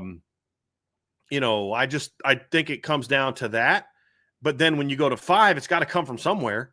Where does it come from? Well, then you go take the 6 offensive linemen, which I think there's some strangeness to that whole thing. Can you bring in 5 receivers, 6 offensive linemen, and 3 tight ends? That's where I think the tight ends, this is my opinion. That's where I think the tight end coaches who want Evan Jacobson might be like, of course you do. And they should fight for their position. But that's why Mike Martin and Marcus Freeman have to, at the end of the day, be the ones to say, hey, listen, I know you want this kid, but we need, we would have gone to 3, we would have made it work if it meant we get Ian Premer down the road. But now that we got him and we got Frizzell, now we got the dude we want. Because there comes a point in time, guys, where numbers don't matter with certain players. Just don't. And you say, well, they don't want 5 defensive linemen. But if Dre Quinn calls them in September and is like, I'm regretting my decision to go to Clemson, can I visit? You're like, oh, yeah. You still got an official. Let's do this. There are certain players you just never say no to. And that's where I think it's you're in this situation where, hey, look, we don't need 3 tight ends, but we were willing to go to 3 if it meant we eventually got Ian Premer. But now we've already got Ian Premer and we're at 2. Do we need a 3rd guy? If that's kind of where I'm at with it. So I think that it. What's funny, Brian? Yeah, go ahead. A week ago, and I'm being honest, Matt Campbell and his staff are probably feeling like, man, we think we're going to get Ian Premer, and we got a chance to sneak and get them both. Mm-hmm. A sneaky outside shot to get them both. Mm-hmm. That's literally what they were thinking a week ago. And here now we sit with Notre Dame having Ian Premer in the class with Frizzell and having a conversation about whether or not, they want to add Evan Jacobson to the class. That just goes to show you, it's amazing how things can change and how you have to be fluid as a staff to ratchet things up and change it. Because now, Jacobson's visit now and finishing that out for them, they have to go into overdrive, you would think. Yes. To secure his services. And now, is Notre Dame matching that energy? Is Notre Dame just kind of doing what they were doing up to this point and continuing the message? It's just, man, it's really intriguing how things are moving right now with all these commitment dates and, young men deciding coming up in the next week or month or so. Yeah, it is. And it just goes to show, like, if you really want to be somewhere, sometimes timing can matter. Like you may want to be at a place, but if you want to see the process through, that's your right. But the school doesn't have to wait on you. And I think this has been a very interesting thing. Guys, before we move on to our next topic, I want to sit here and discuss this. We talked about all the players on the board, who they're after. I mean, there will come a day where we will talk about the potential uniqueness of this close. This is not that day because we don't know exactly who they're going to close with. But I want to ask this question. Where does this class stand in 2 regards? One, from a gap closing standpoint, and I'll answer that one because it's real quick. But then also, how does this class stack up against like, where does it stack up, in your opinion, in the echelon of Notre Dame recruiting classes in the last 20 years if they get the 5 kids who right now have scheduled commitment dates? So that's Kaden Finley, Devin Fitzgerald, Braden Robinson, Nick Reddish, and Elijah Golden. If they go a perfect 5 for 5 with those 5, how does this class stack up? And then also, like, how does it stack up nationally? So I'll answer the first and the last right now because it's real easy. It is absolutely a gap closing class. The most gap closing class, I think, of the Marcus Freeman era, in my opinion, if they go a perfect 5 for 5. And that's even without guys going through their senior years and showing development. And then the second part, you will not be able to convince me there's more than 1 or 2 classes nationally that are better than this class. I don't care what the recruiting rankings say and the points versus this and that. I've already shown the absurdity of those things. I will sit there and say there may be 1 or 2 classes that I would even consider trading as a whole with anybody else.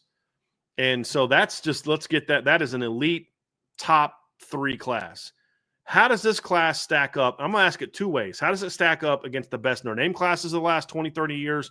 And then also, is this the kind of class that you start saying, now Notre Dame is recruiting like Bama did when they started their run, like Georgia did when they started their run, like Clemson did when they started their run? Is this class the final piece to that when you look at what they've done? So first, let's stack up, Sean. If they do go 5 for 5, how does this class compare to you to Notre Dame classes of the last 20, 30 years? It's definitely a gap closing class in the last 20 years. From a name standpoint, I think it compares favorably to the 09 class. Impact, 08, I'm sorry. And impact, I think down the line is going to have an effect, and it's something I shared with you. I said, if we go 5 years down the line and Notre Dame has 2 national championships, we might point to June the 13th, the weekend of June the 13th, being the greatest official visit weekend in recent Notre Dame history. Like, bookmark that. Yeah. June 13th through 15th. Since the Holtz era. Since the Holtz era, in the football banquet weekend, June 13th through 15th might end up being the most important visit weekend in modern Notre Dame football history. It's almost, Sean, like they turned it into a Lou Holtz era recruitment, because for those younger folks, a lot of times everybody visited, like almost like a large chunk of the class would visit the same weekend. They would have like signing day was in February, recruiting didn't really ramp up till the season, and then they'd bring all these kids on campus for the December banquet. That was Notre Dame's big deal. And then a large chunk of the class, I don't want to put a percentage onto it because I don't know, but it was a large chunk of the class would visit during the banquet, and then they'd sign them all. It was a very quick period of time. Yeah. That's almost kind of like what Notre Dame did. They all visited within a week of each other. When you look at the 13th was all the receivers and O'Brien and Kari and Grayson and all the guys that have committed already. Then the weekend of the 20th, it was Elijah Golden, and then and then right in the middle was Ian Premer.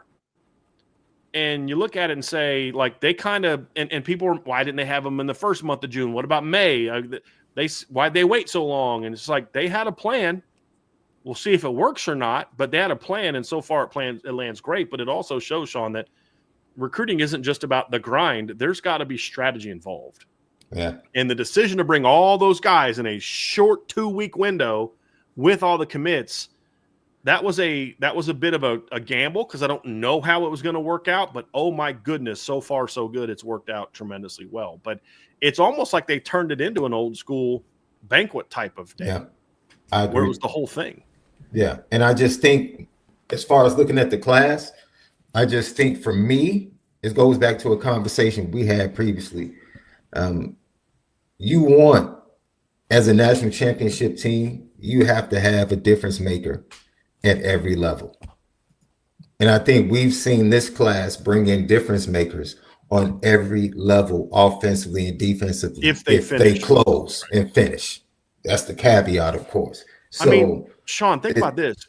You would put, to your point, you would have an entire starting offensive line and an entire starting defensive unit if you saw, because you'd have Grubbs at quarterback, you'd have Osborne and Walton at receiver or at running back, you'd have the ability to go 11 personnel with backups, you'd have the ability to go to 12 personnel, you'd have the ability to go with an entire starting offensive line. Now that you got Grayson McHugh, you can start him at left tackle, Patrick at right tackle, Sully at guard, and then Merrill and Nichols at guard, and then you'd have Charlie Thomas swing it. That's literally a starting offensive unit with backups and guys playing positions that they're being recruited to play.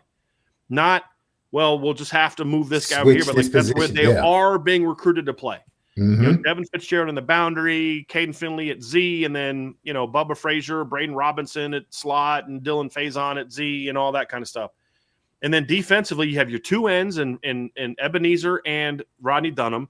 You'd have a nose tackle and Tiki, a 3 technique and Elijah Golden, and that's where they're recruited to play. Linebacker, you'd have a Mike and a Will and Thomas Davis and Jacoby Clapper. You got a nickel and Nick Reddish. You have you could have him at safety if you wanted. but you'd have the three corners. You have Aiden Pouncey, Chaz Smith, and Kari Adams. You could either put one of them at nickel, or you could even put Aiden Pouncey at safety. And then you'd have Joey O'Brien, the other safety, and either Nick Reddish or Aiden Pouncey in nickel.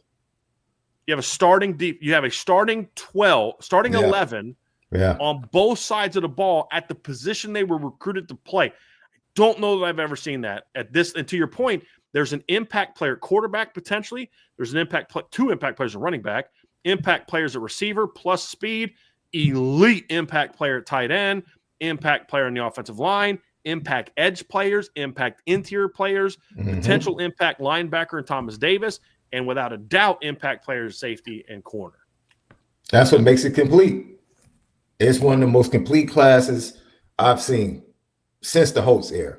Just flat out. Just offensively and defensively, literally, these could be the starting 11 in a couple of years that you're watching on a Saturday. And that is amazing. That's amazing. And I think this is something else, because we've been talking about how great the defensive hall is under Marcus Freeman year to year, and how it kind of overshadows the offensive hall. This is a class where you're not going to be able to say that. You're literally, that's why I say I can't wait for Brian after everyone is signed to sit down and evaluate. Yeah, let's see, who the edge goes to in recruitment after we get to watch this senior film, because this offensive class, if they can finish, this offensive class is pretty darn good. Right.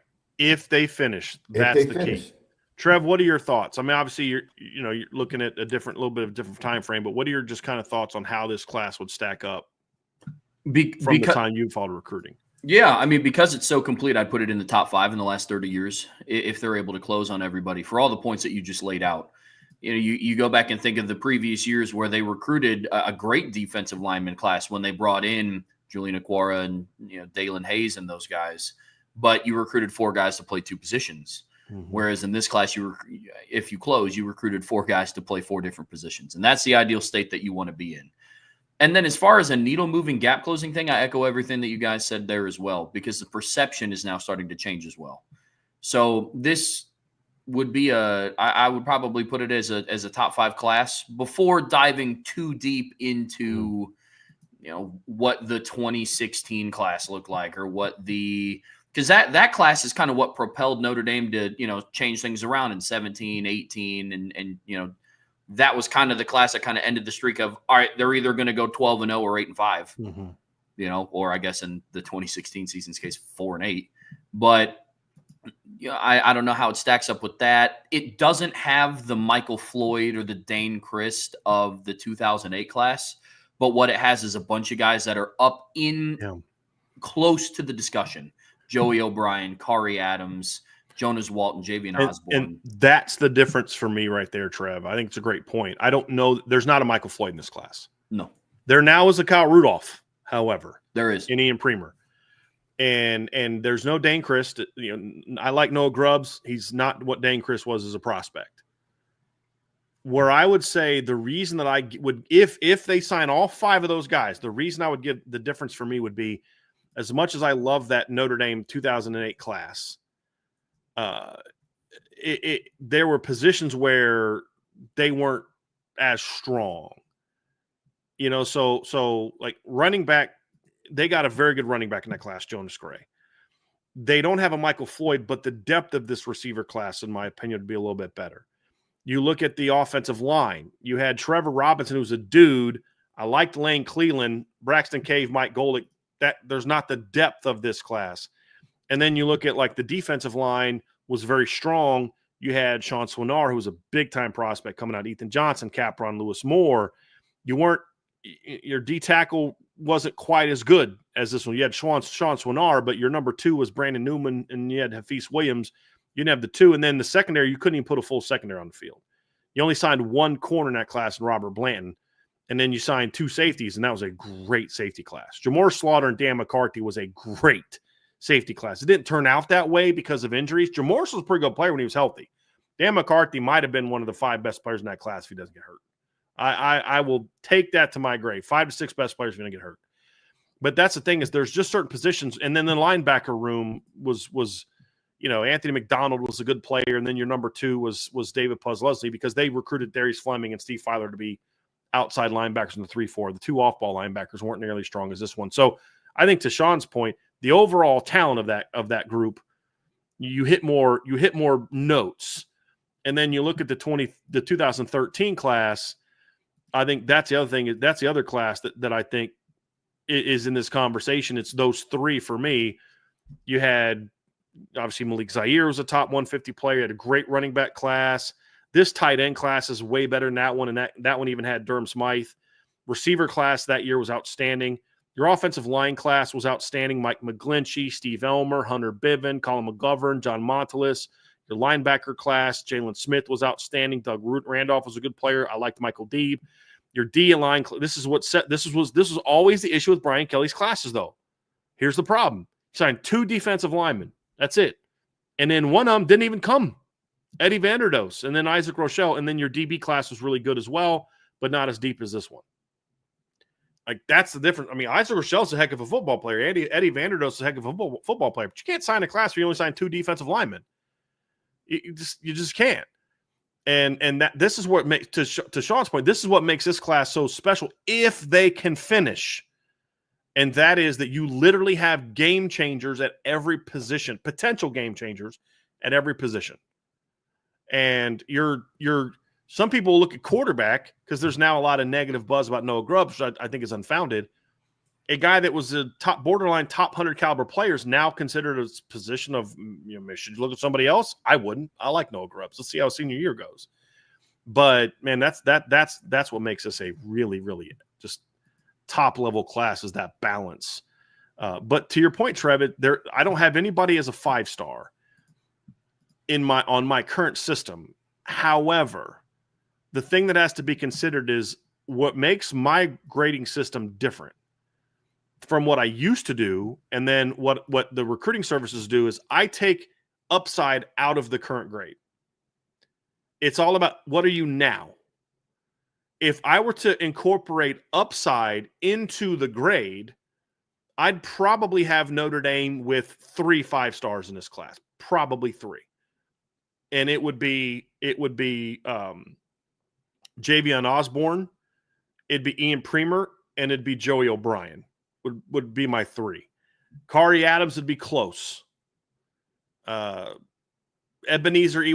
Itade would be close. Rodney Dunham would be close.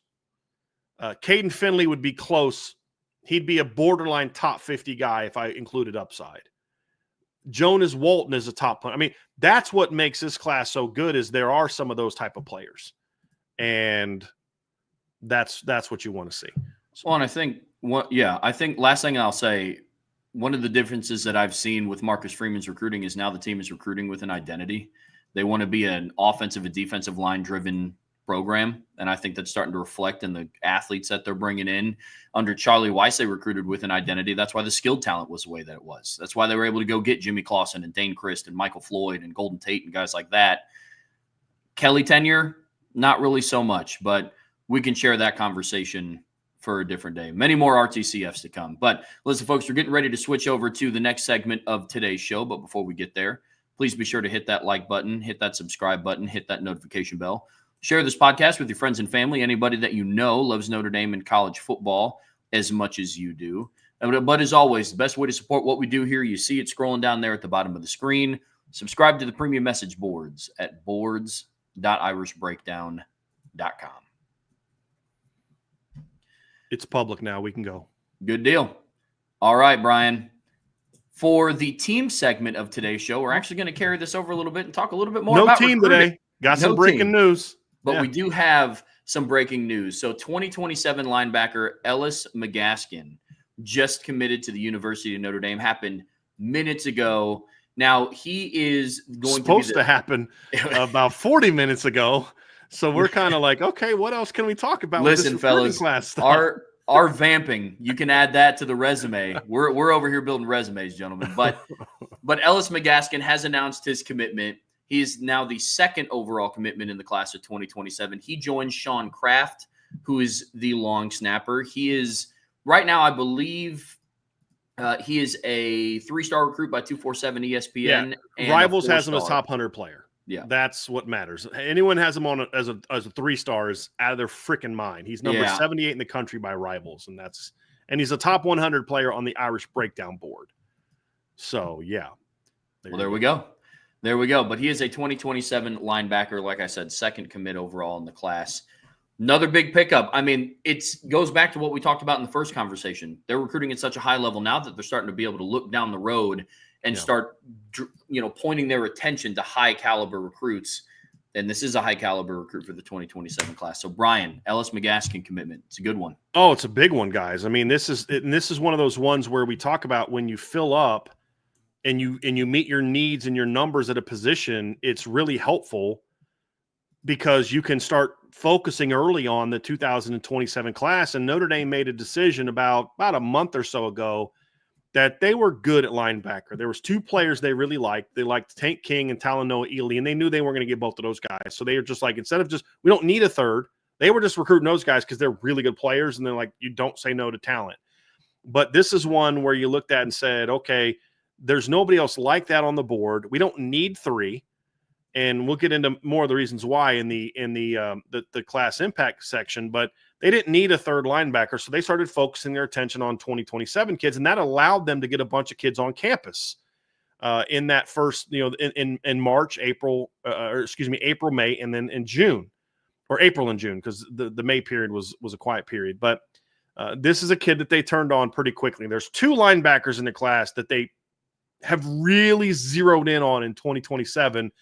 And Ellis McGaskin is one of those kids, Trev. So it's a big pickup, as you mentioned. Rivals, I think, has this one right. I don't know what the 3-star stuff comes from. On 3, I think that's nutty.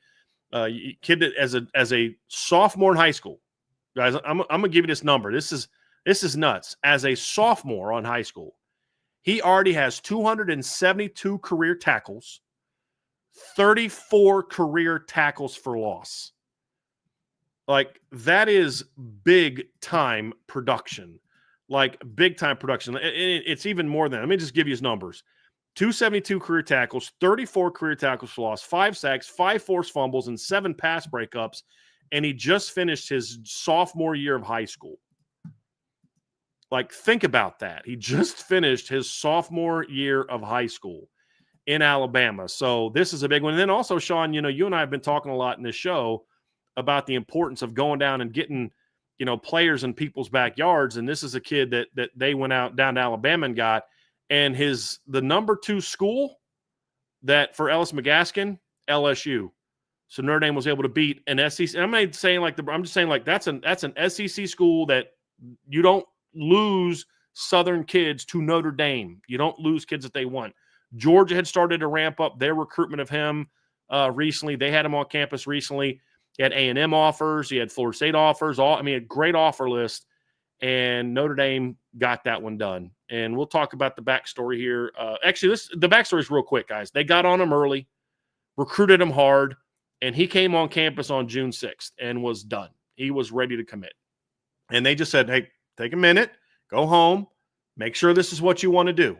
Because they don't want him to commit now, and then he wants to take a bunch of visits later. Not just, this is what you want to do. And it hasn't faded. It hasn't gone away. And he visited, I think it was June 6th, I believe, the weekend of Irish Invasion. He was on the 6th. Visited that weekend, and it was a done deal. And they wanted to give some time to let it cool off, let the emotion of the visit cool off. But the more you talk to people about him, Sean, and I know you have as well, this is his Notre Dame kid. Like, big-time football player, but when the things I've heard about him as a young man, you're like, oh, yeah, okay. Because my first thought is, hold on, a kid from out – because I got word – Brian Smith called me, I think it was Friday, and let us – because we were talking we might have to do a show that night. We were told Friday that he was going to commit. So we, do we always do. We kept it quiet. I've had this story written since Friday. And just like, okay, so I'm like, but I knew of Ellis McGaskin, but I haven't really dove into 2027 yet. And I'm like, a kid from Alabama committing to Notre Dame, like really? Do a little bit of homework on him, talk to some people about him, and you're like, oh yeah, That's one of those kids. I don't care where he was from.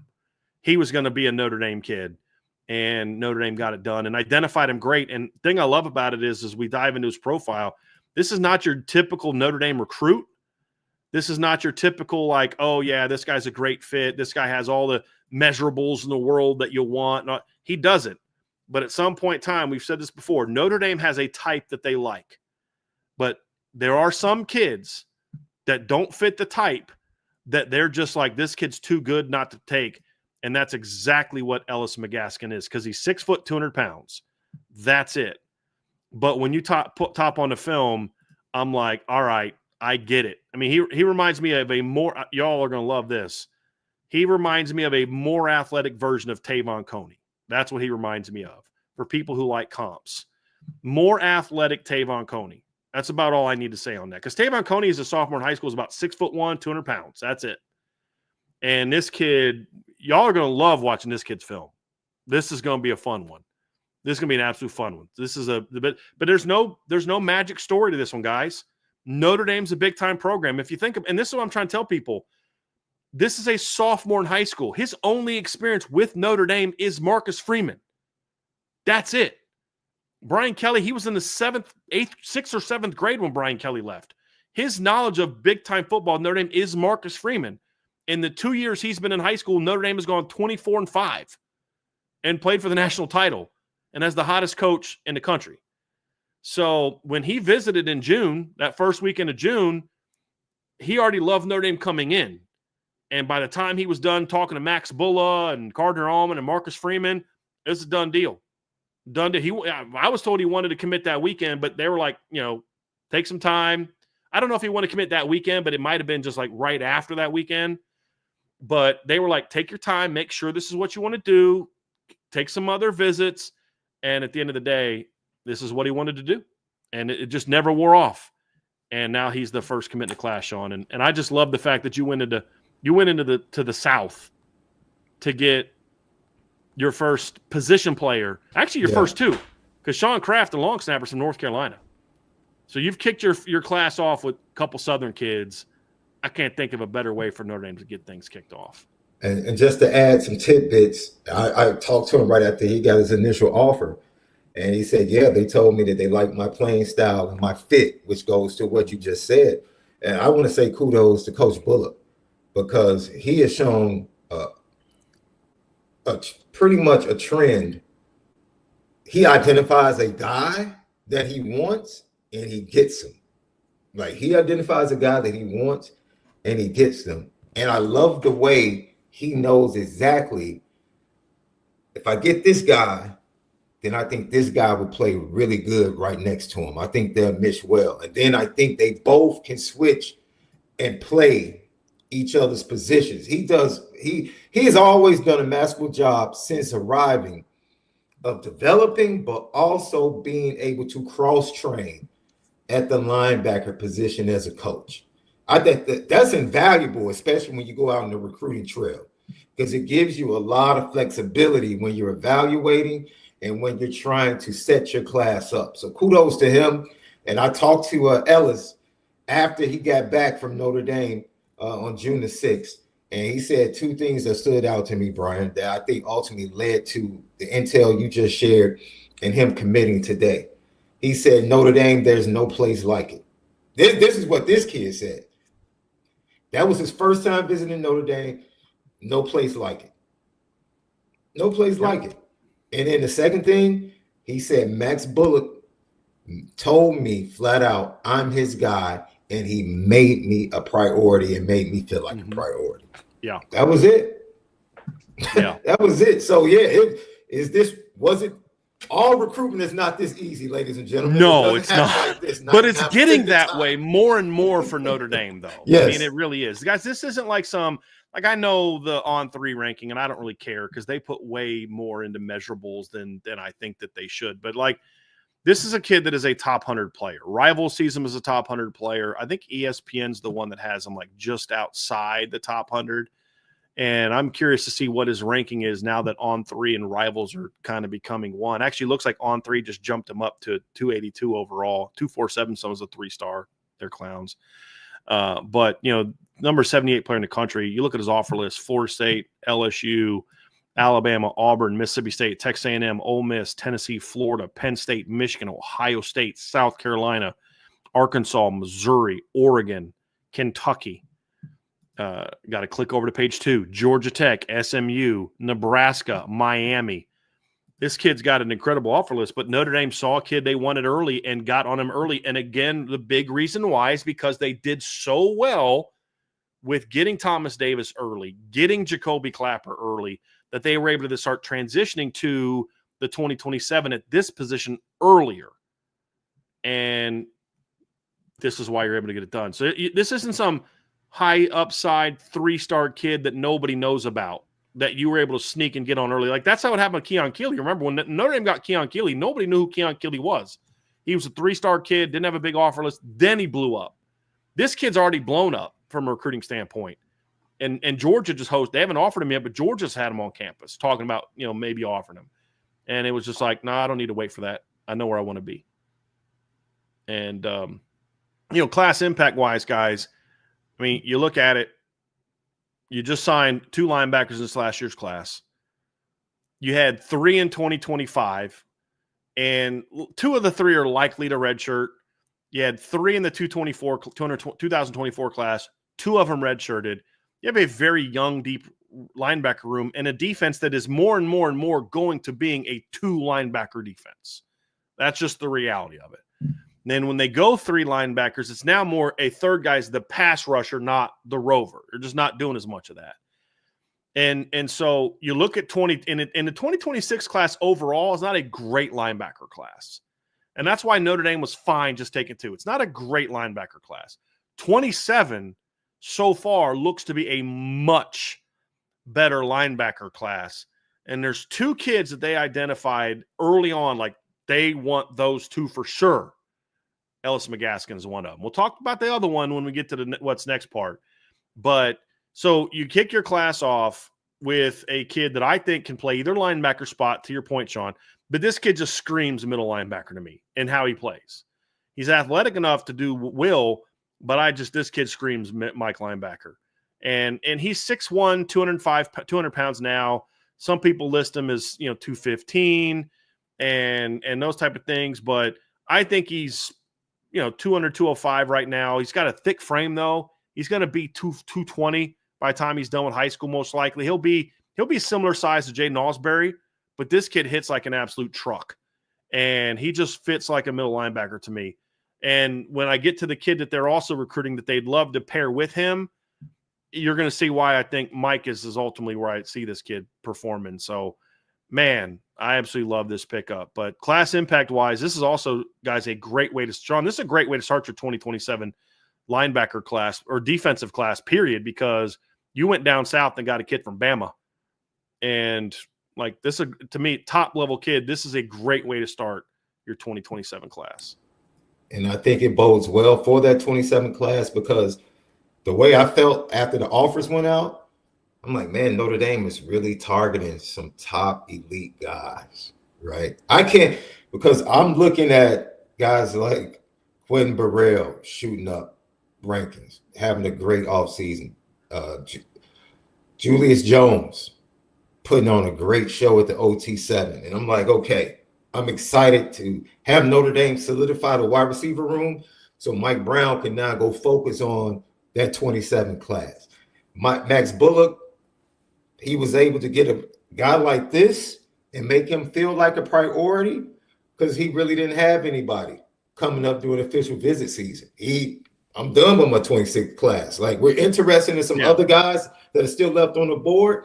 If they choose us, fine. If not, man, I'm focused on these 27 offers. And so it's a great start to the 27 class, right? The way they handled the quarterback situation, I think put them further ahead for specific reasons. You might disagree with the way they did it, but the information that they found out, I think based upon previous things that have taken place in that quarterback room, and the 2 kids that they offer, it's like, okay, let's go close and get one of those guys. And both of those kids more than likely are going to be making a decision early unless something different happens and it goes into the fall. So, yeah, I think this 27 class, I think eventually you might end up seeing that head guy, the quarterback possibly in the class before the season starts. And then, McCaskill might be as a linebacker like Thomas Davis Jr. was defensively for the 26 class. He might be that head guy, defensive recruiting moving forward. So Notre Dame might have their two guys in place for the 27 class to be the spearheads for both sides of the ball before they kick off to start the season. And like you said, that would be a tremendous start to the 27 recruiting class. Guys, Trev, I know you're just like, guys, shut up. Let's get the film. I'm so ready for film, bro. This kid's film is nuts. It really is. It was funny because, like, we were debating when we finished them. Like, we were texting, me, Vince, and Trevor texting back and forth on Friday during the mailbag about we may have to do a show tonight because we knew he was committing, but we didn't know when. And so we're waiting on Friday, Saturday, and then we were finally told, I think it was Saturday, I was told it's going to be Monday. And, obviously we, as we always do, kind of kept it between us. But so I remember Trev before the show, so when the show's over, we'll chat. Okay, everybody good. Vince is what I need you to do. And I look at Trev, and Trev's like just going like this the whole time. And I'm like, I don't think Trev's listening to me right now. And I'm like, so, and he looks at me and goes, bruh, this guy is a beast. Man. This kid's a really good player, fellas. But it's that time, Trev. It's film breakdown time of Ellis McGaskin.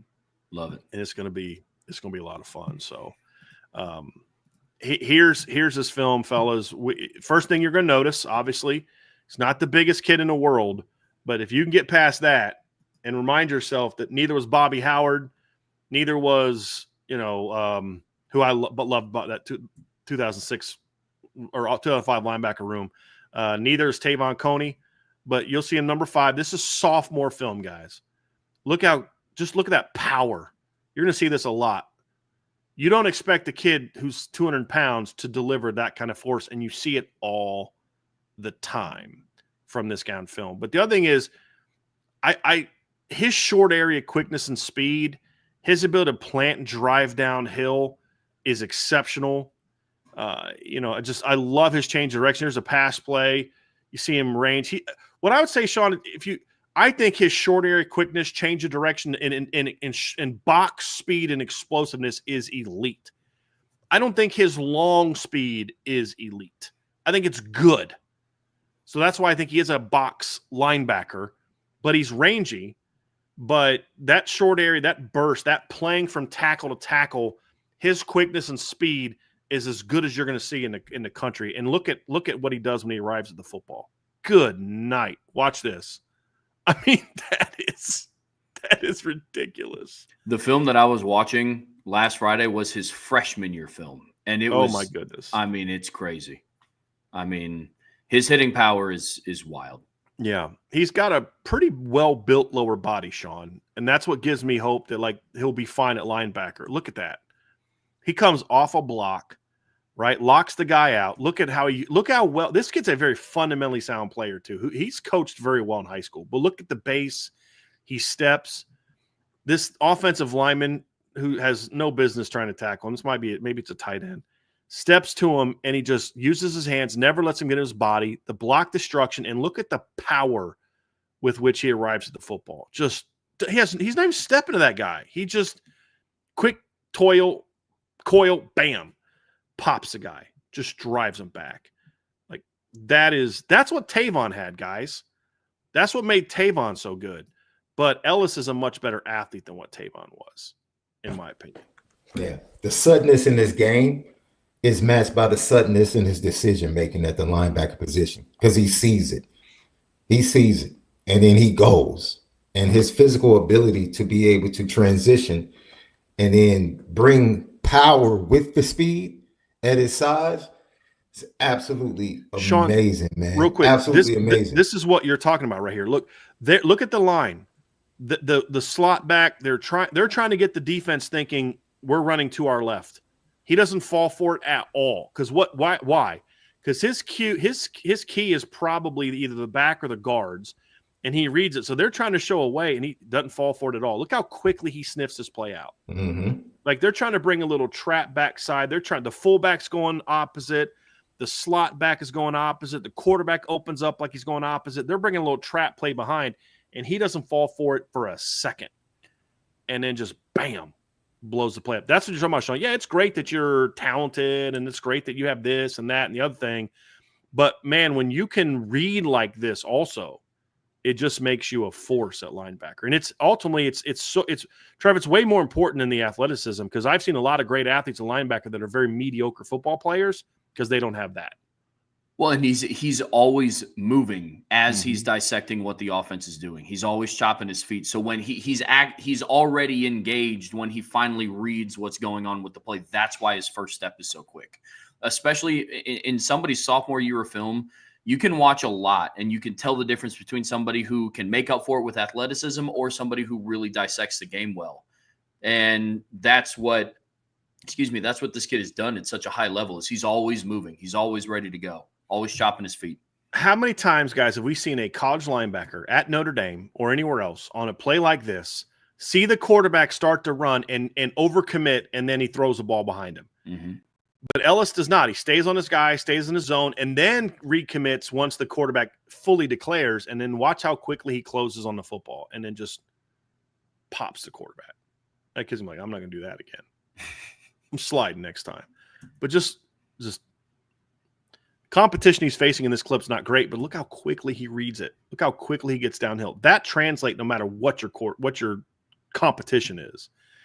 That speed, the speed of mind, and then also, Trev, that's why he maximizes the athleticism he does. And he's a very good – I'd say he's an outstanding athlete. I don't know that he's got great long speed. Yeah. That remains – but he's also young. He's going to get faster. But he's a very good athlete for the linebacker position. This is good balance here. It's more so just like he's so quick, though, but whatever speed he has, he's maximizing it. Absolutely maximizing. And as I said, my question is long speed. He's quicker, faster, more explosive, all of it than Tavon Coney was. But when you look at the instincts, man, that's whew. Brian, by the way, he rushed for over 260 yards at running back, too, by the way. Oh, by the way, as you were talking about, you sounded like you were talking about the guy that's going to eventually coach him at Notre Dame. Mm-hmm. But that's what Max Bullock was. He was a leader. He was the coach on the field.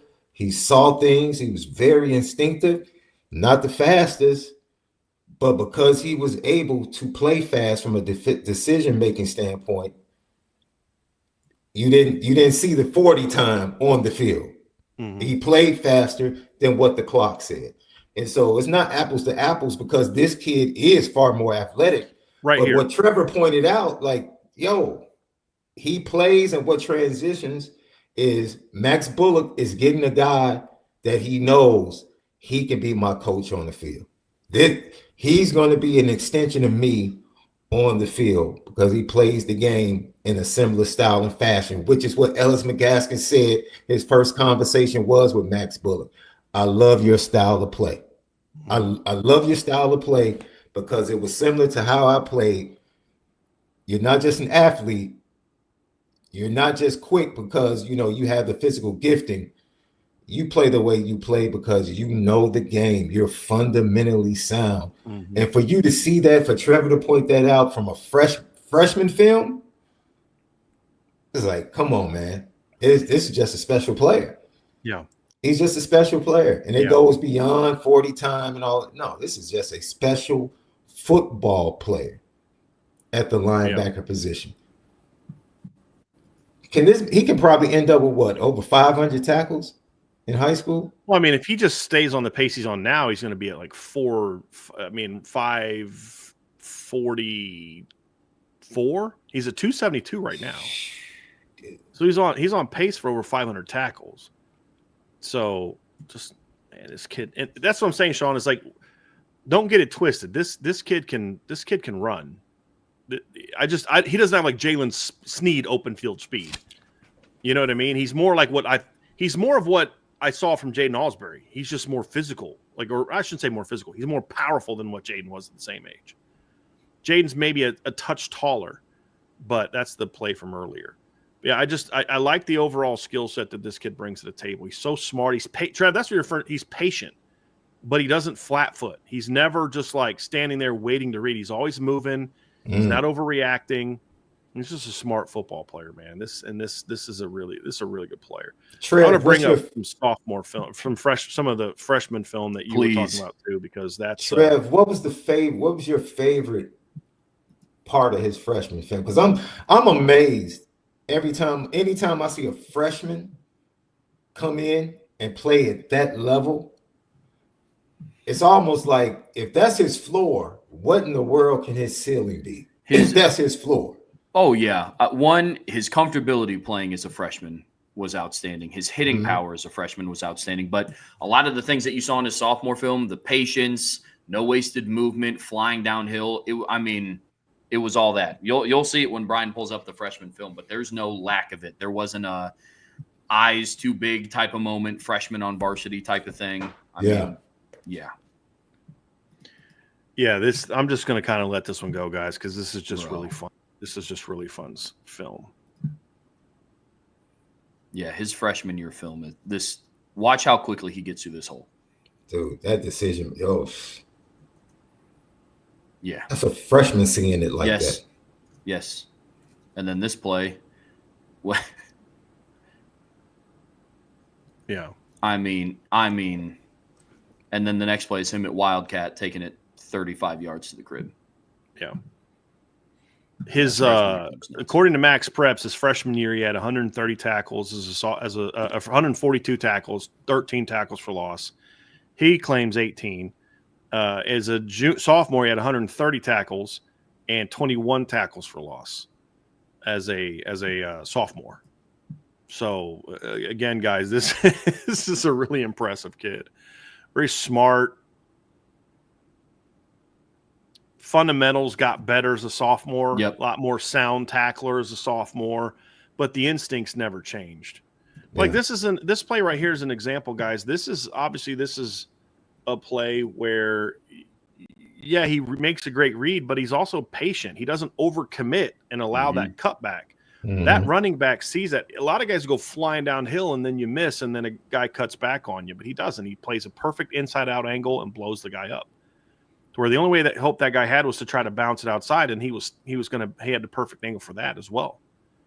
But like great linebackers understand that inside-out angle, because if you over pursue, guys are going to cut back on you. But if you but you keep the proper like inside-out angle, you're always going to be in line to make a play on the ball. It's easier said than done though, and this kid does that exceptionally well. Look at that scrape. Like again, patient, doesn't overcommit, feet always moving. Look at that hip. This is teaching tape right here, guys. Yep. Boom, boom, and then just rocks the kid. Like, look at the power he generates, guys. Just rocks that kid. Am I wrong to say he has great feet in space in tight quarters? No. Because you just showed that with him scraping, his eyes are still up. He's very nimble, aware and nimble. Really good balance. To be able to get through the trash and make the play. No, you're not wrong, Sean. I think that's a very, very accurate description of his game. He's very light on his feet, very nimble, easy change of direction, like really clean change of direction. He's part smooth, but part explosive. He's smooth when he needs to be, but when he commits, he can plant and explode downhill and just blow a play up. He absolutely has that. Absolutely has that. Like, look at that. Just patience. Boom, get to the hole, make the play, and just blow it up.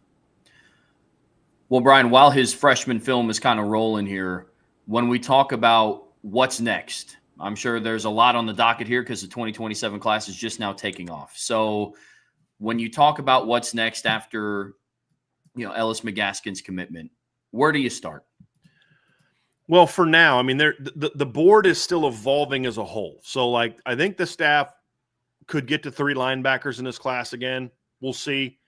There's 2 guys that for now are definitely we want those guys. Because, Sean, you talked about the Irish invasion, not the Irish invasion, but like the offers that were going out on the pot of gold. And one thing that we do in the pot of gold, especially Sean, when he gets the list of guys they offer, he starts going through film. And they offered, 5, 6, 7, 8, 9, 10, 11, 12. They offered about 15 guys on the pot of gold day. And so there's a lot of other guys they like and evaluate. I think only one of those guys right now has committed. They had a couple of the guys from the class, like Jake Godfrey, who they offered on pot of gold day. He was on campus for Irish Invasion. Deion Jackson's a guy that they like a lot. Who, there's a lot of guys on the board, but the two guys that were at the top of the board were Ellis Mask and Cooper Witten, who's a Texas kid. And we talked earlier about the importance of Texas, and it was very clear. And then the staff got on the road. They went and saw Ellis when they were on the road this spring. They went and saw Cooper when they went on the road this spring. They had Cooper in town for the Irish Invasion. I don't think he worked out. At least I never saw him work out. I just know he was there. No. That I think day. he did the whole, he just hit Notre Dame and then hit Ohio State. He was doing his Midwest. But right now, Cooper Witten's the other guy that Notre Dame really wants in the class. And again, it's early yet, but they like him a lot, and I think that feeling is mutual. If he were to do a top 5 today, I would be guaranteed that Notre Dame would be in it. Can they close on him? Can they close on him soon? Will he be a guy that takes a while? That I don't know the answer to, but I know that Notre Dame has put themselves in a great early position with Cooper Witten. So when you talk about the linebacker room, there's a lot of shifting and adjusting it's going to have to do. Who do they like next? Who's that next group? Are they going to take 2? Are they going to take 3? Those are a lot of questions that remain to be seen when you talk about recruiting that position in the 2027 class. But we know for a fact there are 2 guys, and I've talked to multiple people about this, and this has been true for a little while. There were 2 guys on the board that were above all the others, and it's him and Cooper Witten. Now, if you look at Cooper Witten's film, he plays a lot of safety in high school. He's 6'2", 205, 210. He's going to grow into a Drew Tranquil lookalike. I mean, if you like, and that's why I'm not going to lie to you guys. When I started looking at these kids on film, I'm like, oh my God, it's like I'm watching a mini Tavon Coney or a young Tavon Coney who's more athletic and a young Drew Tranquil on film. And we remember how good that linebacker room was in 2018 when they played side by side. But I mean, it's hard. And I mean, I don't like saying, well, this is the next. No, it's not that he's the next Drew Tranquil. He's the first Cooper Witten. It's the first Ellis Mask. But when you think about their games now compares to guys that have done it at Notre Dame, it's hard not to see the comparison with those 2 kids and those guys. But, obviously kicking off Ellis Mask allows you to stay. No, so, okay, now we got him. Now we can narrow our focus on the next group of guys that we want. And Cooper Witten is the top of the board for them. So long way to go, I would think, on that one. But I do know that Notre Dame likes him a ton, and they're in a very good early position with him. And that'd be the ideal class. After that, guys, I think that's where it's like it's too early to know the entire board. And there's a lot of guys they like, but those 2 guys are at the top of the list for who Notre Dame likes and wants in this class. A linebacker. Good stuff.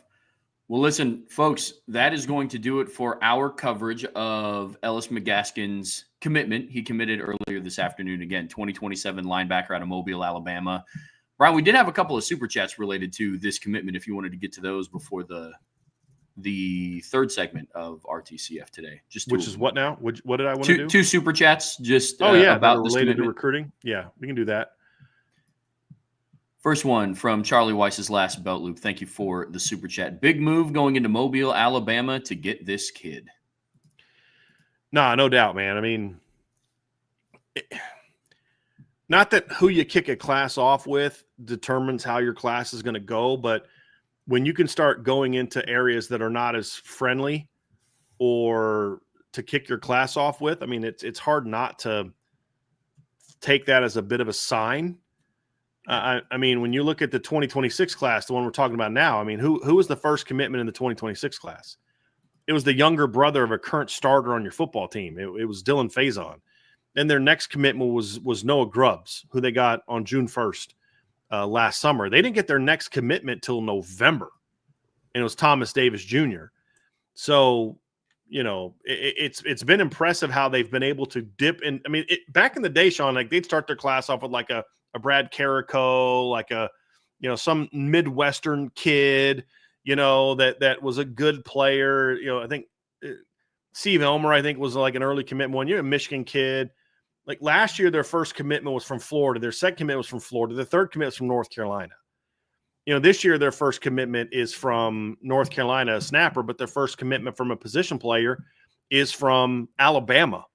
It just speaks volumes to just kind of this staff's doing a little bit different. I mean, who was their first commitment of the 2024 class? It was Davion, or 25 class. It was Davion Dixon from Florida, who committed early, who committed in April that year. And then after that, it was kind of like who you'd expect. It was Joseph Reed from Illinois, then James Flanagan, then Tom Hulak. You know what I mean?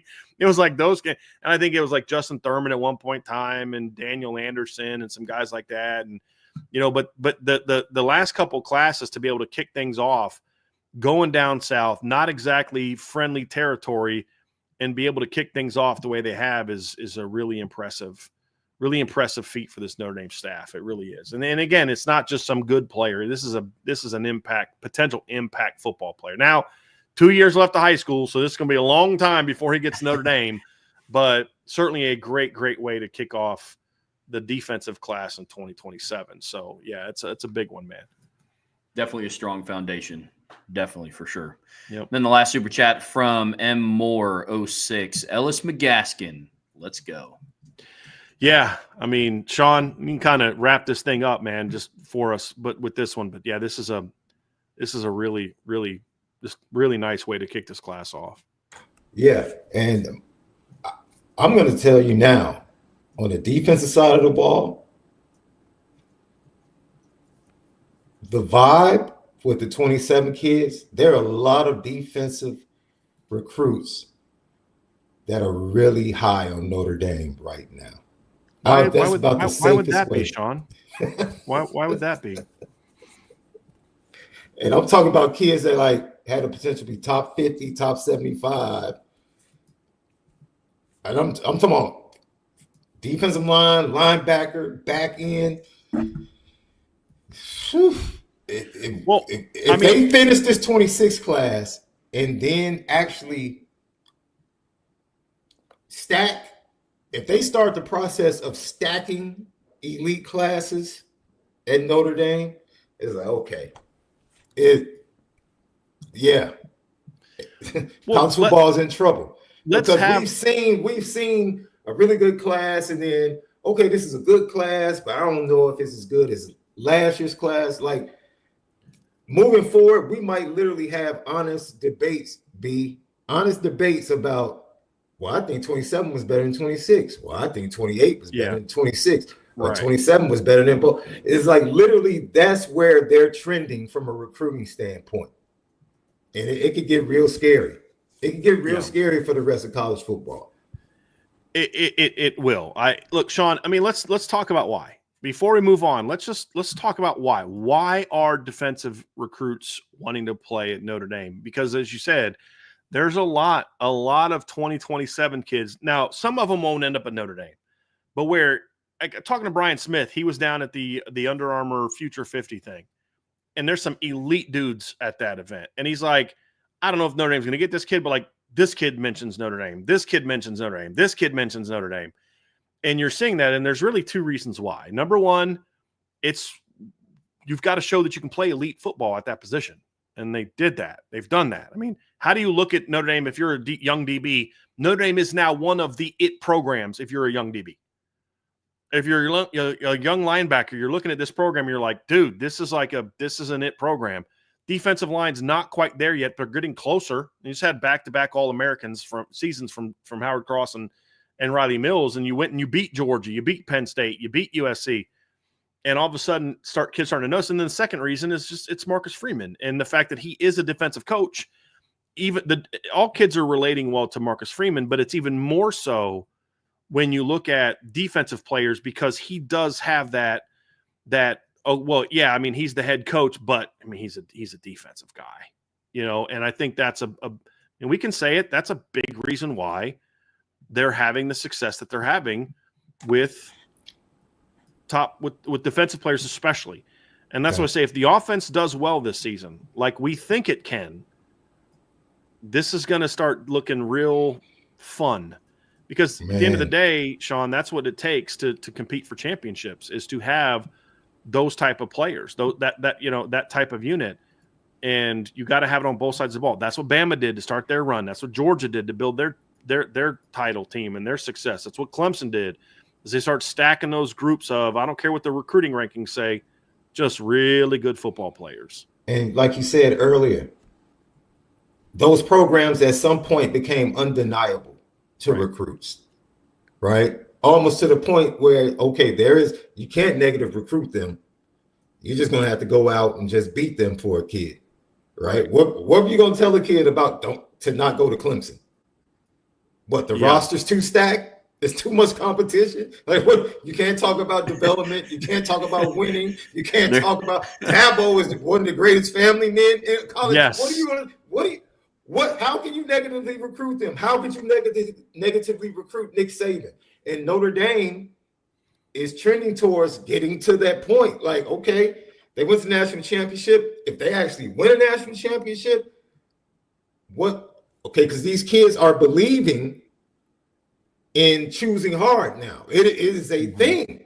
They're believing in this. Right. They're believing in Marcus Freeman. They're seeing the development. They're seeing guys going into the NFL draft.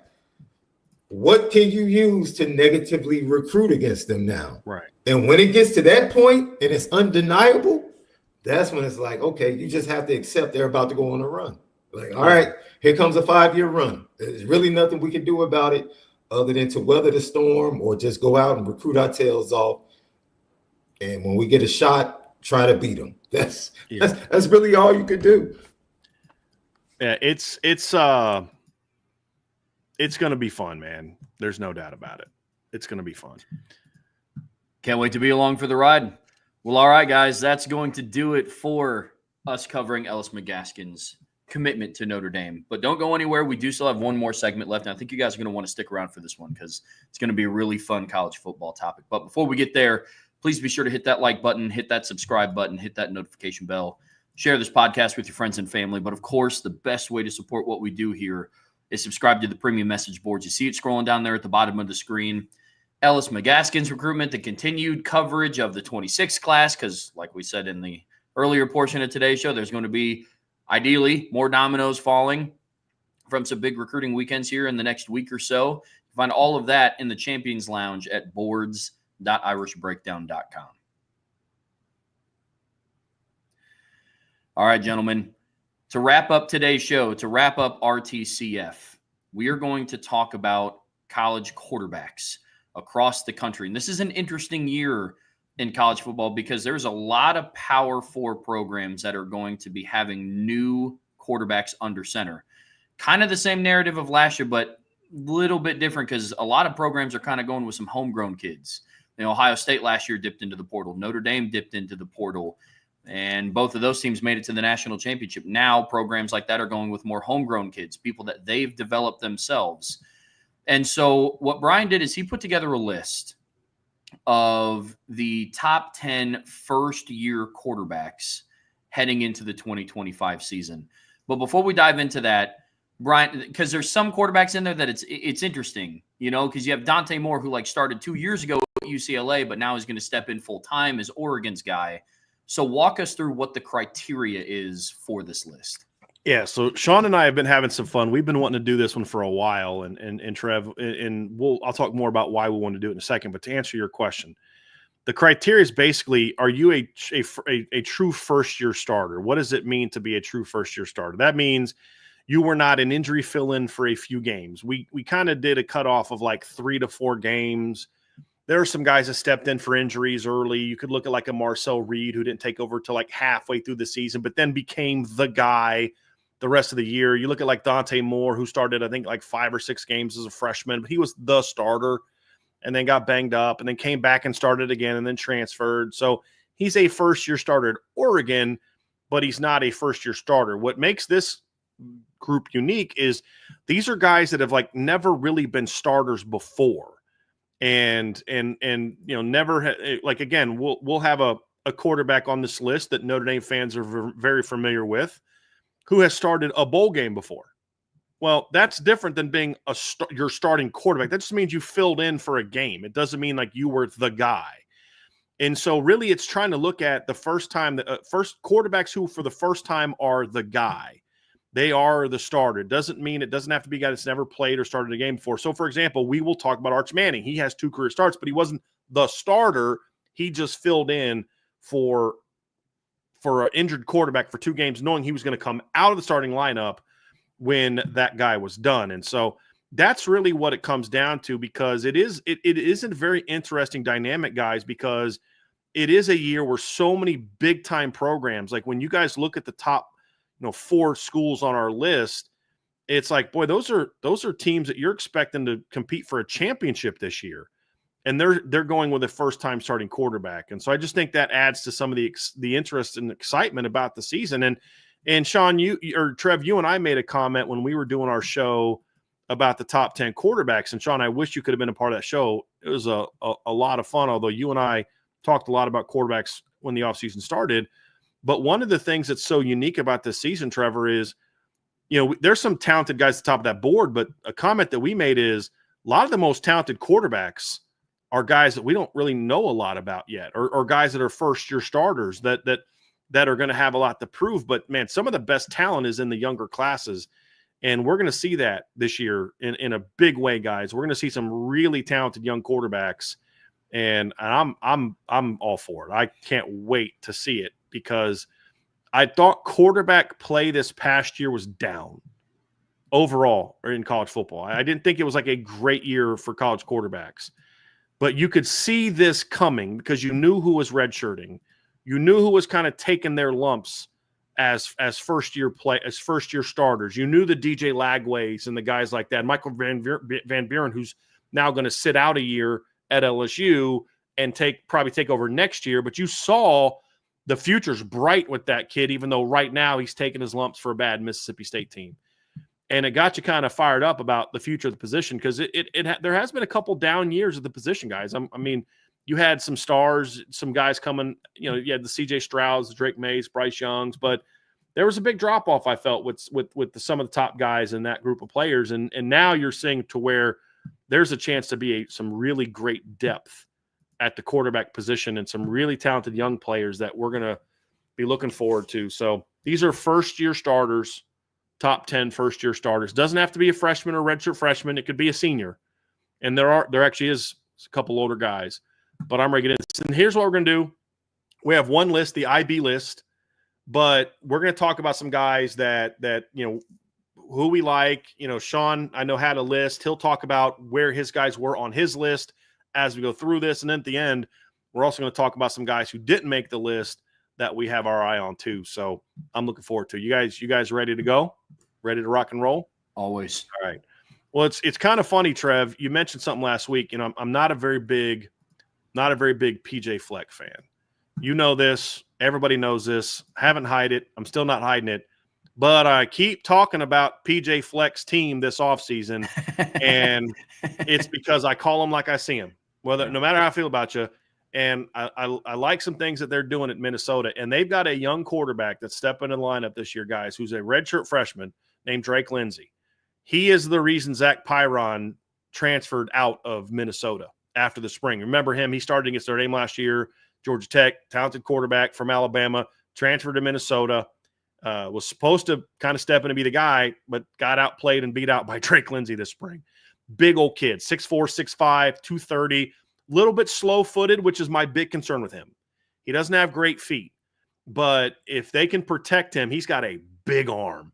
He only threw 5 passes last year, played a little bit in a bowl game, but this kid's, guys, this is a bit of a throwback pocket passer, Sean, as I'm talking about his big arm. I see you shaking your head. Yep. This is an old school quarterback right here, Sean. This is the guy that you and I grew up as kids in the 80s and 90s. That's 6'5", 230, not a great athlete, but an absolute howitzer is connected to his right shoulder. And that's what Drake Lindsey could be. You look at his high school film, he seems to read defenses pretty well. It's very impressive arm talent. Even in high school, he's throwing 60-yard bombs, hitting guys on the run. I think this kid, if they can protect him this year, if the O-line can play better than it did last year, this kid has a chance to emerge as an up-and-coming stud in the Big Ten. And it seems like those are the type of quarterbacks they like at Minnesota. It might have something to do with the inclement weather, playing the majority of your games in tough wind and tough conditions, one of the big strapping quarterback with a bazooka on his right shoulder. But yeah, that's what he is. Probably, like you said, more cement footed than the other Real heavy quarterbacks feet. he's had. Yeah. Yeah, real heavy feet. Yeah. But arm talent is bananas. And they have a really good young wide receiver core that was coming on as the season progressed, that I think he's going to have a chance to work with and produce. Yeah, because people have them in the 4 or 5 range, 4 or 5, 6 range in the Big Ten early predictions. So he'll go a long way to whether or not they can meet those expectations or exceed those expectations. He's a kid that I have at 10 now. I wanted to put him higher, but he could also fall off if the offensive line can't take care of him. But you want to know what he looks? He looks athletically a lot like Jack Cohn. Like, you're just going to need to protect him and keep him in the pocket. But the arm talent is elite. I could see him going up on this list, but it's going to be dependent upon him getting comfortable in the system. It is a pretty easy system to run in. And we did a show, Sean, last week where Trevor and I ranked our top 10 backfields, and we have Minnesota in the top 10. I had him 6th. So you don't need him to come in and sling it around 40 times a game. You're going to be able to break him in slowly. We're going to see some fun throws from Drake Lindsey this year. My number 9 guy, I had a little bit of a tough time with because I'm not overly high on him overall as a quarterback, but Bo Prabula at Missouri. I think here's why I have him on my list. I know more about him than some of the other kids who are not on my list. I've seen him play. I know what he can do. I know his strengths and his weaknesses.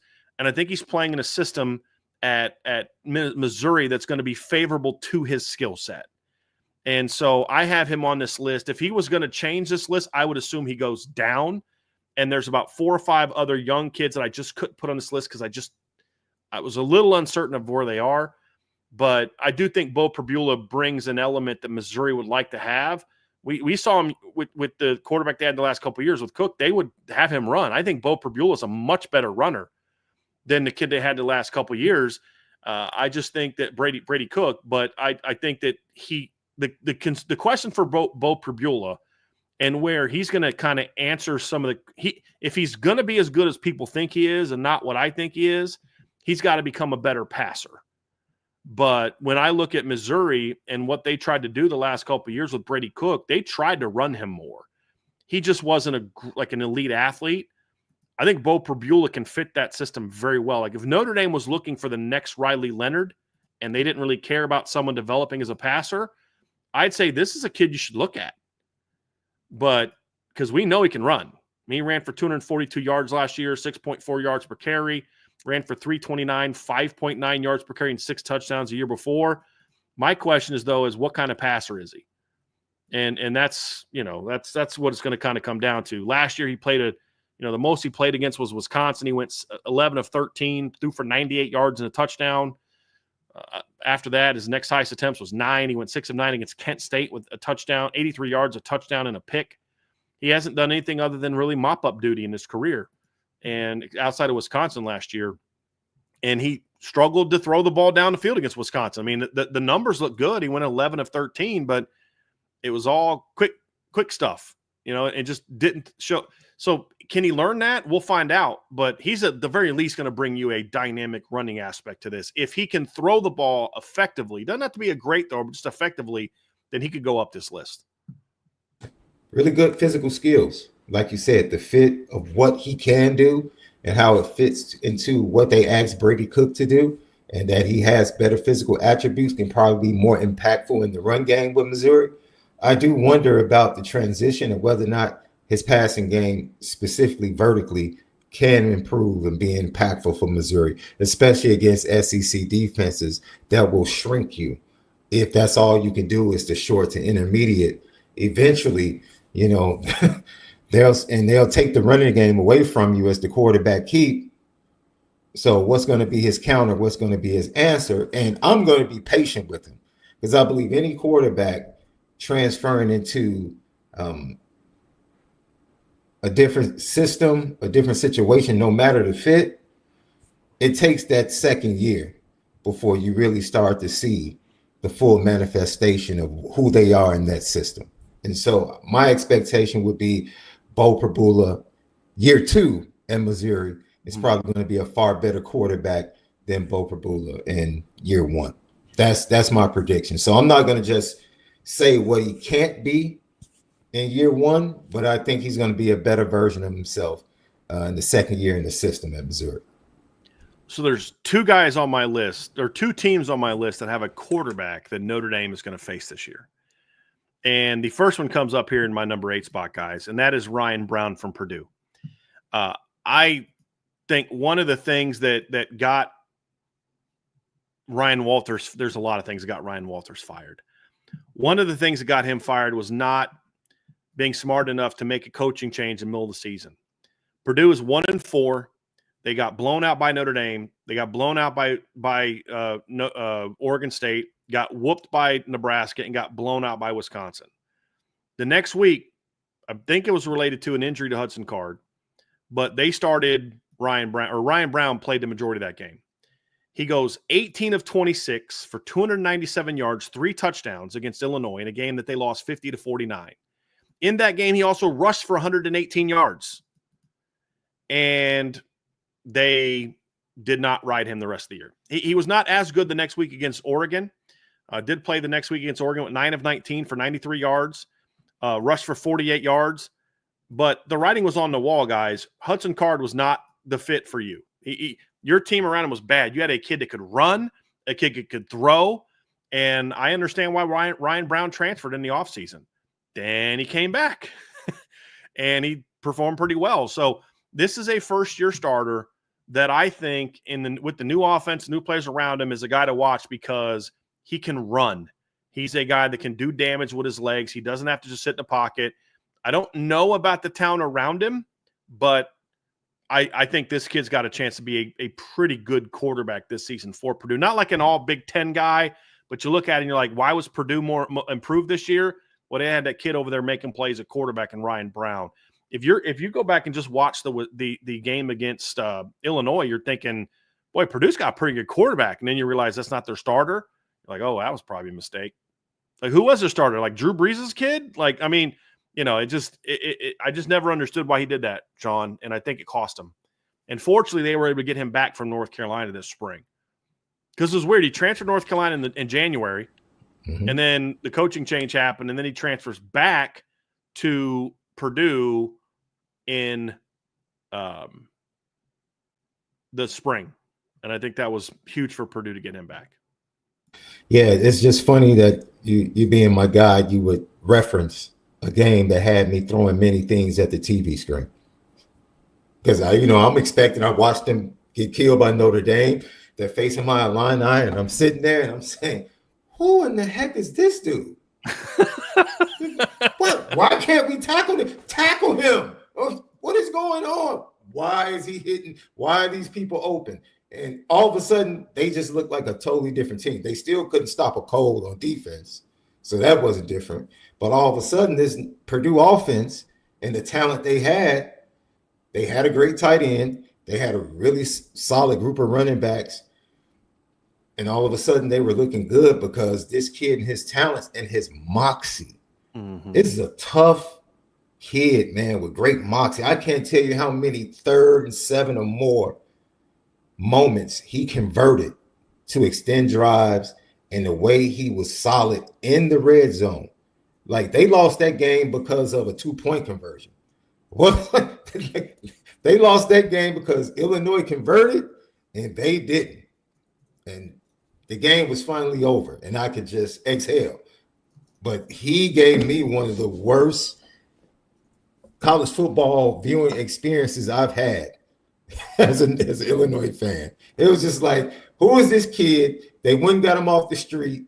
You haven't heard about him. You're happy because he's quarterbacking. He doesn't look like your traditional big talented quarterback. He's just like a wiry kid just out there. He's just making plays. He's just time after time making plays. Oh, we got him at 3rd and 8. He makes a play. Oh man, we stopped him. We got him at 4th and 3 right now. They're leaving him on the field. He makes a play. It's just so, yes, I'm excited to watch him play against Notre Dame's defense, because I saw him against, a middle of the road, growing, young but growing Illinois defense. And like you said, when he faced Oregon the next week against a better defense, he struggled a little bit more. But I'm ready to see how he matches up against Notre Dame's defense and his maturity at Purdue and being the leader. They know this is our guy. So I'm waiting to see how that matches up, but I'm excited to see how he grows as a quarterback as well throughout the Big Ten schedule. Next on my list, Trev is going to love this one.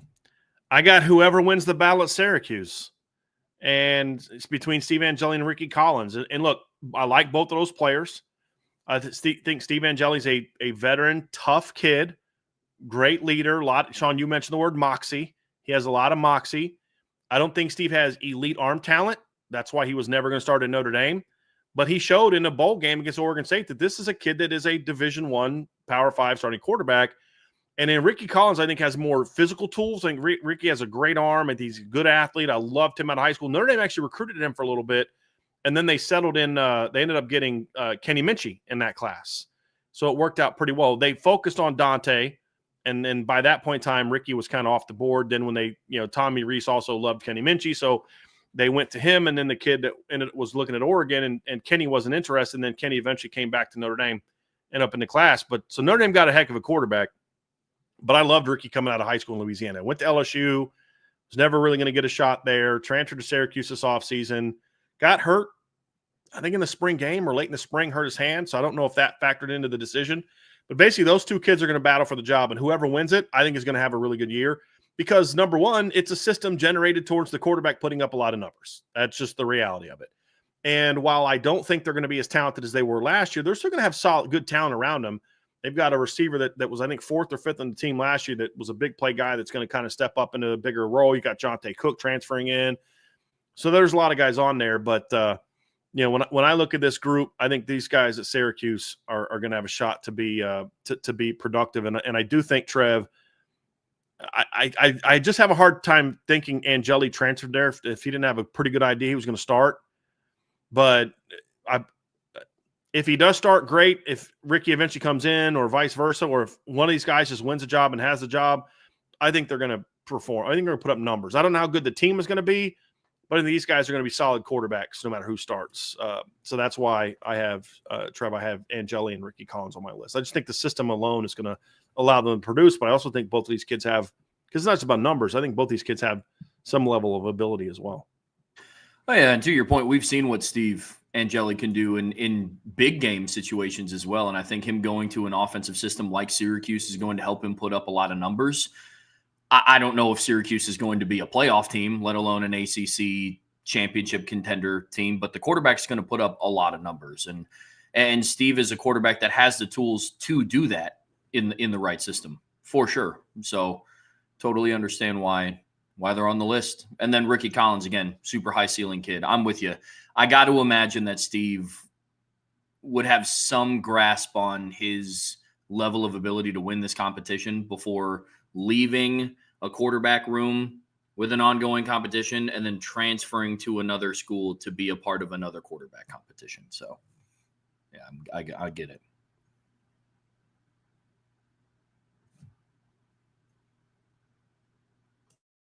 Number 6 on my list is Gunnar Stockton. Sean, I had a tough time placing Gunnar because I could make a case for him being a little lower on the list, but I could even make an even better case for him to maybe even be higher on the list. And part of my issue with him is just the system around him concerns me. But if I were to guess, if you were to say, okay, Brian, here's one thing I guarantee, he won't be 6th. Where do you think he'll be? I'd say, okay, that means he probably had a really good year and he's higher, right? That would be my guess. Because I like Gunnar. He's not your traditional pocket passer. He's not a dynamic Jaden Daniels, Riley Leonard type of athlete. He's kind of in between on all of them. But you know what I like about the kid? He plays like a kid named Gunnar Stockton plays. He's just a tough, battle. He's going to battle you. He's going to go out there and make plays. I mean, the poise he showed last year coming off the bench against Texas. And he came out against Notre Dame. Didn't he start something like 7 of 7 against Notre Dame? and just was throwing the ball down the field. This kid showed no fear against Texas or Notre Dame last year. And he earned a lot of respect for me. And he's not a sexy quarterback. He doesn't have like that big arm. He's not, he just is a playmaker. I just think the kid plays. And I think he'll have, I think there's a little too much hype about the Georgia receiving corps nationally. But the one thing that I will say, and Sean, I'm curious your thoughts on this. I definitely think the receiving corps at Texas is going to be better. Georgia's going to be better than it was a year ago.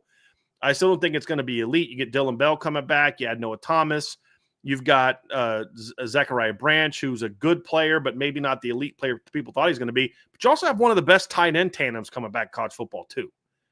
And you have a running back room that Trev and I both ranked as a top 10 unit for next year. So I like Gunner. I think he's kind of he reminds me a lot of like Jake Fromm. They're different style of player, but what I mean is, no, he's not going to be a future first-round NFL draft pick, but that kid knows how to play. That kid knows how to win. That's really the big reason I even have any optimism about Georgia being a SEC title contenders, because I think Gunner Stockton is more suited to the personality of who Georgia should be than what Carson Beck was. Carson Beck looked way better at the 7-on-7 tournament, but as far as I never felt Carson Beck had the character and demeanor that fit who Kirby Smart wants his football team to be. Gunner Stockton does. He's got a little bit of Stetson Bennett in him. He's got a little bit of Jake Fromm in him. And that's what I really like about Gunner Stockton. That's why I have him at 6 and why I feel like I may be undervaluing him even at number 6, Sean. I love the connection between the 3 Georgia quarterbacks that you mentioned, because I think the similarity between them all, they had an ability that when a play was needed, they could make it. And I think that was the question about Carson Beck. He could make a play, but then he could kill you with a play in those moments as well. He could get you 7 in those moments, and then he could give the other team 7 in those moments. And a program like Georgia, we've said it all the time, they're a program built on not beating themselves. We're going to be tough. We're going to dominate the line of scrimmage. We're not going to beat ourselves, and we're going to wear the other team down physically. That is the core and the crust of that program. They've never designed it to have the 5-star quarterback. It's different. It's built differently than Clemson. Clemson's program was built on having that dynamic quarterback. That's when they were at their peak, when they had the dynamic quarterback. Georgia is not saying that they don't want dynamic quarterbacks, because honestly, Fromm only got in because that 5-star got injured. They had a 5-star with a big arm that was supposed to be their starter, and Jake Fromm ended up being the better fit for what they wanted to do as a program, as a team, for them to win games. And so Gunner Stockton fits that mold. Like you said, he wasn't the problem against Notre Dame.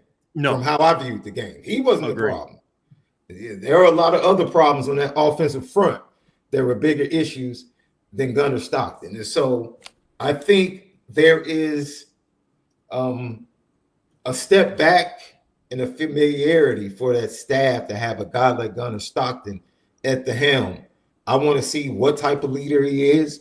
Is he going to end up being the type of leader that Stetson Bennett was, that Jake Fromm was? And is he going to have that knack for the big play in key moments in big games that looking at that schedule that Georgia has, he's going to have a chance to show right out the gate, who are you against stiff competition?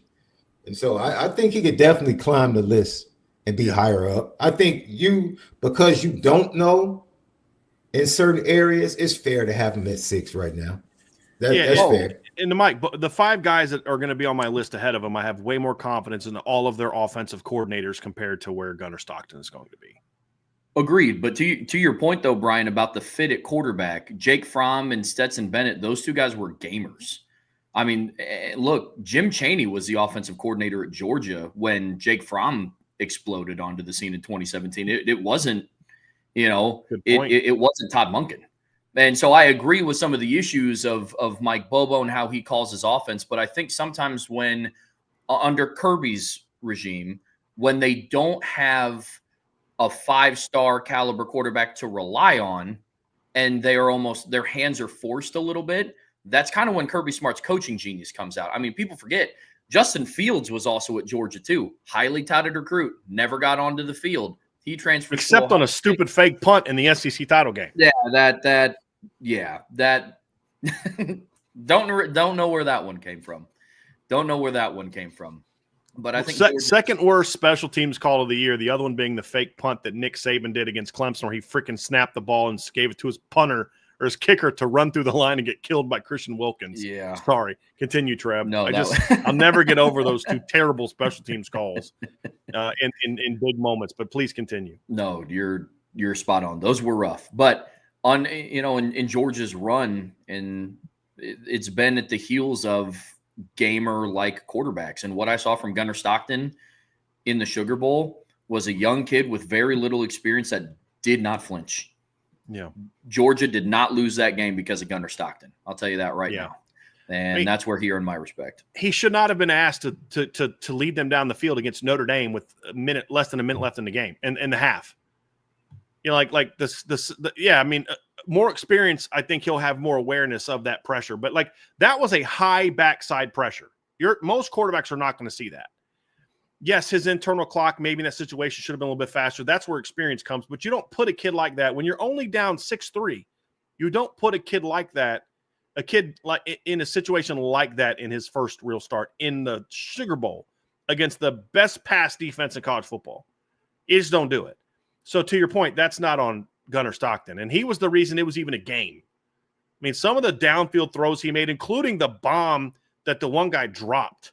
Oh, yeah. Like, I mean, he threw some dimes in that game, but he also struggled against Notre Dame's pass defense at times, like a lot of quarterbacks. Like C.J. Stroud struggled against Notre Dame's pass defense. Like Drake May struggled against Notre Dame's pass defense. Caleb Williams struggled against Notre Dame's pass defense. There's been a lot of quarterbacks that you could say played worse than Gunnar Stockton, and it did not look as good as Gunnar Stockton did in the first quarter and a half of that game. And then once they fell behind, it was going to be tough for him to do what was needed to be done. I mean, he gets sacked in a 6-3 game. The next time Gunnar Stockton takes the field, it's 20-3. And you're not coming back from that. I don't care who was a quarterback. So I like him, but I do think that's a good point about Jim Chaney. But their offense also held them back prior to Todd Monken showing up as a team. Very true. But I just think you're going to be forced for them to go play Georgia football. I think they tried to get too cute the last couple of years, and let's throw the ball around and let's do it. No, man, you're Georgia. You go bully the teams that you play, just like you did Texas. And I think Gunnar Stockton is the perfect player for that system. I don't know that Carson Beck, even if he's a legit top 5 quarterback, I don't know that he fits what Georgia's trying to do. That's more of what I'm trying to get at, where I think Gunnar Stockton absolutely does. Let's get into my top 5, fellas. And my number 5 guy, I have Austin Simmons from Ole Miss. Sean, you and I have talked a lot about Austin Simmons. I'm basing everything on one drive. My whole top – well, let me rephrase. There's 2 things I'm banking this on. Number 1 is that drive against Georgia was really impressive. I mean, just your starting quarterback throws a pick. He gets hurt. Georgia goes down and scores. And that kid came in, bad weather, and just dart, great pass, great ball, and touchdown, tie ball game, got all the momentum back. Now, Jackson Dart came back in, led them to the victory, but they don't win that game if he doesn't rally and respond the way that he did, in my opinion. I'm a big fan of Austin Simmons. I think he's the kid that also, I think, graduated high school like 2 years. He's going into his 3rd year at Georgia at Ole Miss. 3rd year at Ole Miss. He's already graduated from Ole Miss. He's going into his true junior season, and he's already graduated. This kid also graduated high school. I think it was like 2 years early.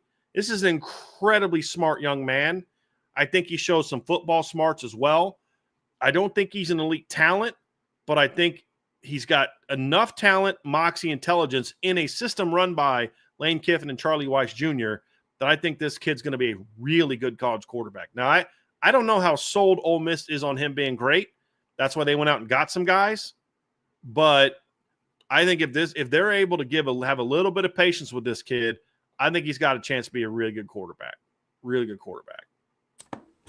Yeah, and as much as you want to, throw shade at his head coach, some is warranted. He can coach the quarterback position. And I think the promise, the talent, the gifts, everything you said, the drive he had against Georgia, that was very impressive. And yeah, I believe it wasn't like perfect conditions on that day as well. So he did it without wet and rainy. Yeah.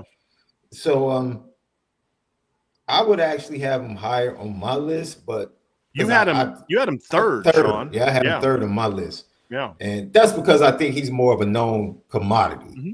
It's much more known than the others. Yep. That's why I had him pushed up. But yeah, I'm super excited to see how this kid develops throughout the season. Well, Lane Kiffin's a lot like Lincoln Riley. I don't know how good of a head coach he is, but there's no questioning that he's a great offensive mind, and he knows how to develop quarterbacks. Like, that'll never – it's the same – like Trev and I – somebody asked it was a funny bias a whole, like, if we had to be stuck next to Lane Kiffin on a plane.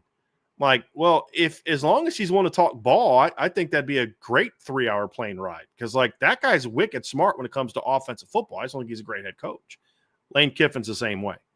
Whatever you feel about him as a head coach, and he has limitations for a lot of reasons, there's no doubt that guy knows how to coach offensive football and knows how to develop quarterbacks. He turned Jackson Dart into a first-round pick. That's impressive. And Jackson had talent, but I don't know that Jackson came there from USC with that ability. So that's certainly a big part of it. So that's my number 5. Sean, you and I had the same top 5. We just had a different order. So feel free to talk about where you had guys specifically as we get up next to this list. My number 4 guy on this list is Julian Sand. I had a tough time with my 2, 3, and 4 of where to put guys, and I'll explain why I put him there. And I initially had Julian Sand 3rd. I moved him to 4th just because I feel like it's the experience thing for me. It kind of goes back to what you said, Sean. When I'm splitting hairs between him and my number 3, I've just seen my number 3 play a little bit more college football, and he's been in the system a little longer, and he's been in college a little bit longer, and I have just a little bit more faith in him. But I could easily see Julian Sand going way up this list because Julian Sand's really talented. I grade him as a top 50 quarterback coming out of high school, and he's an athletic kid. He's got some gunslinger to him. I think he's going to be the most mobile quarterback that Ohio State's had since JT back in 14 to 16, Sean. And so I think that's part of his game I like.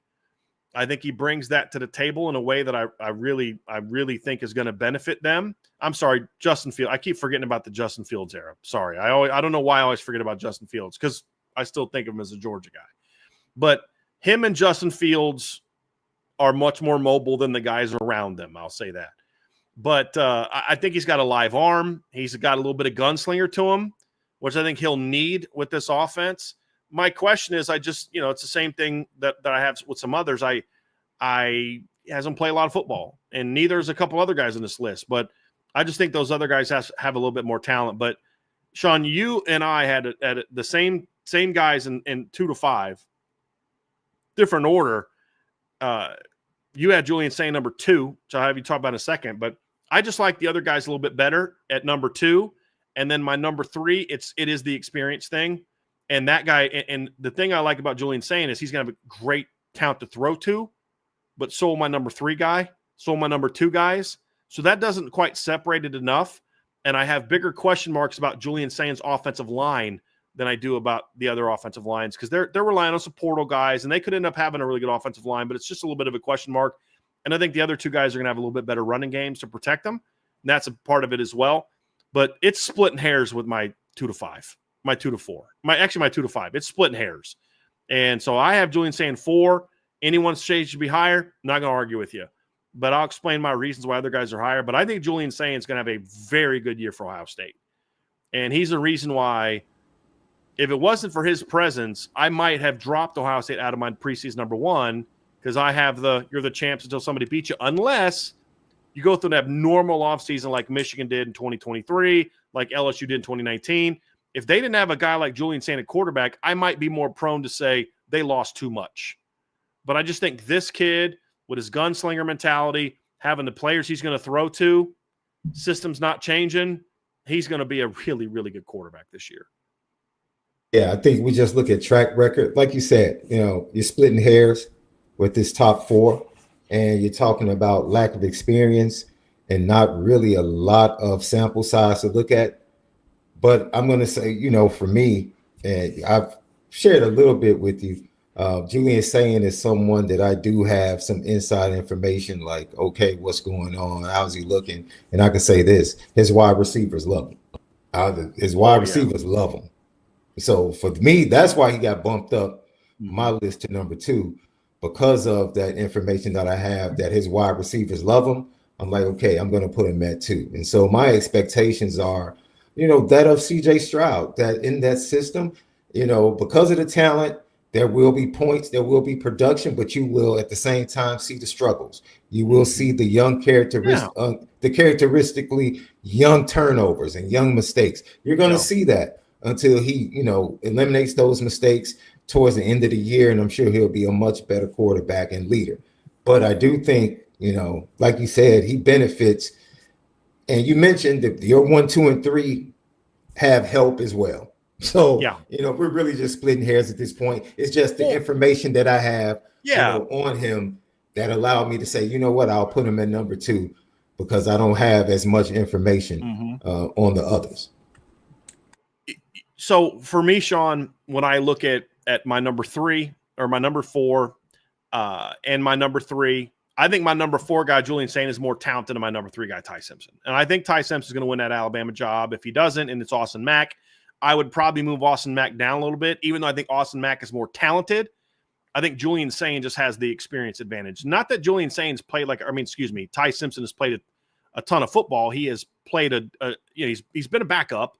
He's never been the starter. This will be his first time starting for Alabama, but he's played a lot of football. And he's been a guy that's been around a long time, and he's now going. I think this is going to be his senior year in Alabama, I believe. Like he'll be like a redshirt sophomore, I believe. Yeah, he's going into the senior year. He was around in 2022, went 4 or 5 for 35 yards, went 11 of 20 for 179 yards, and rushed for 86 yards and 2 touchdowns in 2023. Last year he went 14 of 25, 167 yards, rushed for 44 yards and a touchdown. So he's never been the guy. But he's been in college football now going on his 4th year. Like the other guys, he's going to have a very talented group around him. He's got a great quarterback's coach.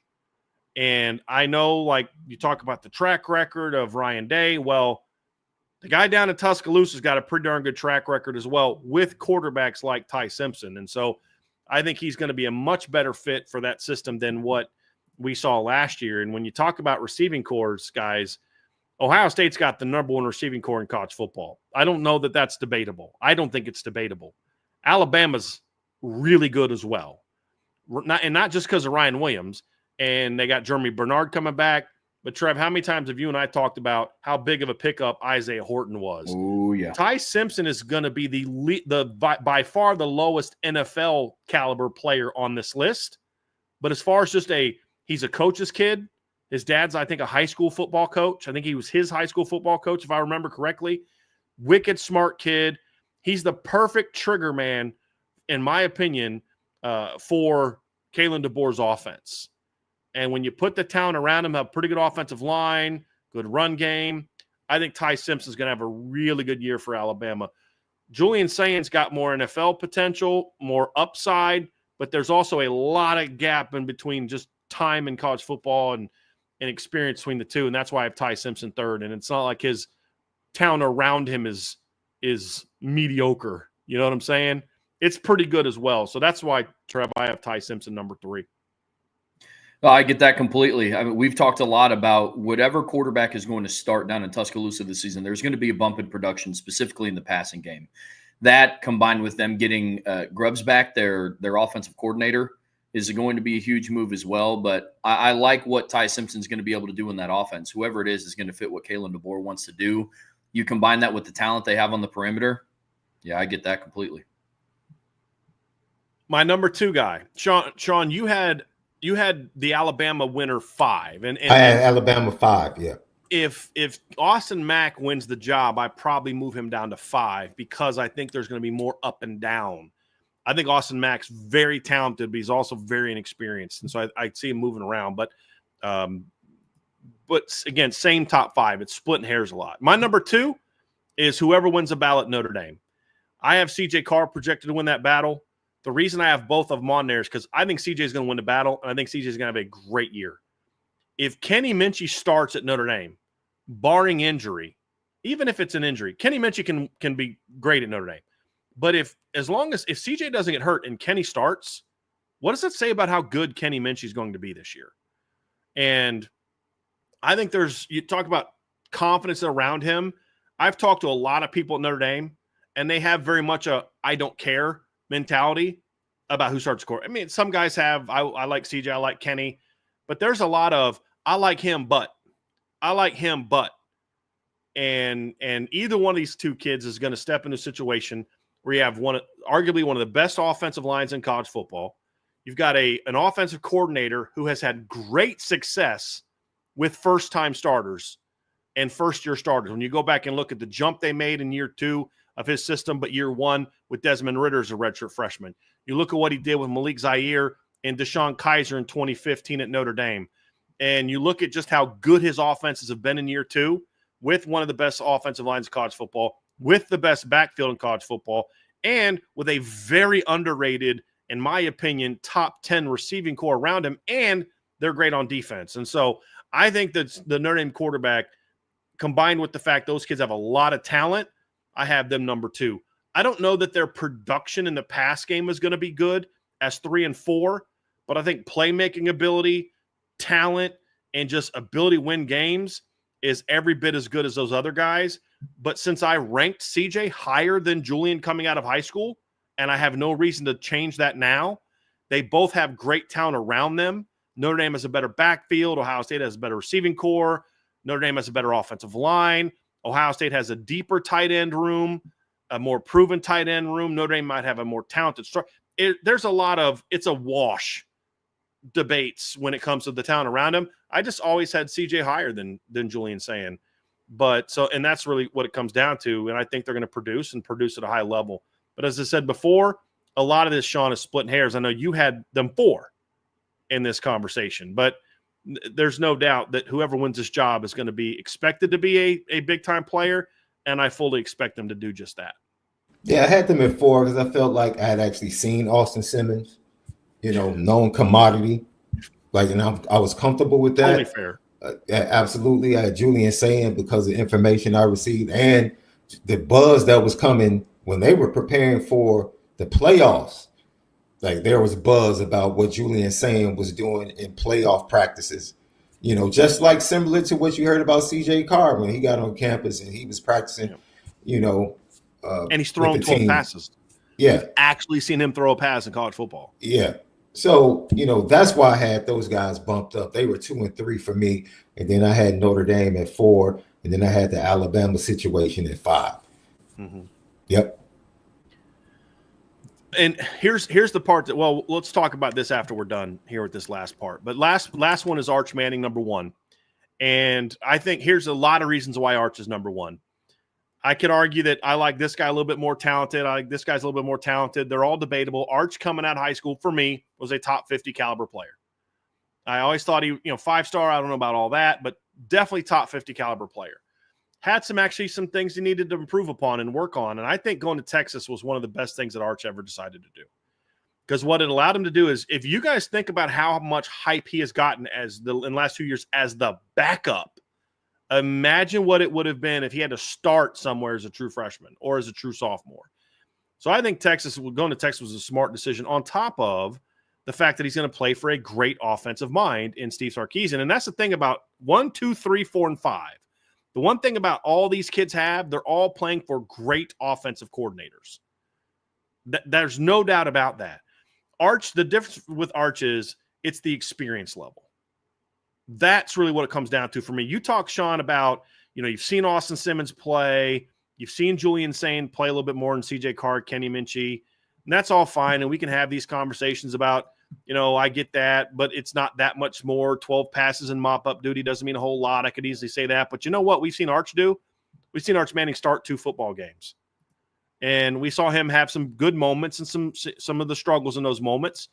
In a 3-game stretch last year against UTSA, where he came off the bench in mop-up duty, against Louisiana Monroe in a start, his first career start, game they won 51-3, and then a start against Mississippi State. He threw for 223, 258, 325 yards, averaged over 10 yards an attempt, had 8 touchdowns and 2 picks. And Arch is also a very good runner. He ran for, I think, 82 yards and 2 touchdowns in those 3 games. You saw late in the year, Texas was bringing him in short yardage situations and as a runner. And so I think when you look at the combination of talent and experience in playing for Steve Sarkisian, he's going to also have talent around him. And the fact that he's a year older than he is a year older than CJ and Julian Sand, and he's also more experienced than those guys. I think it's just why Arch is number 1. And I think he's my clear number 1 because of that experience. May not end the year number 1, but I think Arch is an outstanding quarterback. And I think he's going to have success there. I think people are putting too much hype on him to the point where, Sean, I get your thoughts on this. I said this to Trevor in a show, Trevor might have said it to me. I forget who said it to who. But unless they play for the title and he throws for 4,000 yards and is the Heisman finalist, it's almost like the hype is so great on Arch that anything less than that is going to be considered a disappointment. And that's kind of what we said. But I think if there's a kid that's built to handle that, I think it's Arch. And I just think he's kind of a whatever kind of kid, he's got a lot of Eli in him, where he's just like, whatever, I don't care what you say about me. I'm just out here doing my thing, kind of lighthearted, kind of guy, plays a little bit kind of a gunslinger like Eli did. And he's an athletic guy. His dad went to Ole Miss as a scholarship wide receiver. I just think Arch is poised to be able to handle all that pressure and go out there and thrive and take away all the hype. I think he's a really good football player, and he's going to do very well in that system. Yeah. You mentioned his uncle. And his uncle, you can say what you want to say. You can argue about whether or not he's a Hall of Famer. When it came to moments in the playoffs, he made the necessary play. That's all that matters. In 2 Super Bowls, he made the necessary throws and plays to beat Tom Brady. He went up to Lambeau Field 2 times. He beat Brett Favre 1 time, beat Aaron Rodgers the other time. He did what he had to do to make the necessary what did he say, plays to Sean? win games. What did he say? Tom Brady's the GOAT. He's nice. Psych, I beat him twice. You know what I mean? You ever see that thing that he did? It's facts. Facts. The same thing that you can say is pressure, he could look at it as a blessing. Because he could look at this and say, what surrounds me has gotten us to the playoffs in the Final Four. All I have to do now is make 1 or 2 plays. I have to be the difference maker. What Quinn wasn't able to do, I feel like I can do. I can make the play with my legs. I can make it with my arms. And if he has that confidence and he knows what Sark, and look, Sark is one of the best offensive minds and developers of quarterbacks. So Sark's going to have him ready to play, especially when they go up to the horseshoe, and he's going to have him in a position to make the plays. He's definitely going to put him in the right plays, the right position. He's going to manage the game for him and bring him along. So I think he's in a very advantageous situation. He has more experience. He started more games. Did he look feeble in certain spots? Certain spots, he'll have a good play against Georgia. And then the next play, he's just getting chased down by a heat-seeking missile at linebacker for Georgia when he's trying to get outside the pocket. So he has a little bit more. I'll say it like this. I thought what the old ball coach, threw out there concerning Arch Manning was a little bit of a low blow, right? Because, the transitive property of, you had a 7th round pick in front of you. No, what you had was a leader of a program. You had a kid that was a leader of the program, and the head coach decided to go with the known commodity instead of forcing his team to have to adjust to another voice. That was not a talent issue.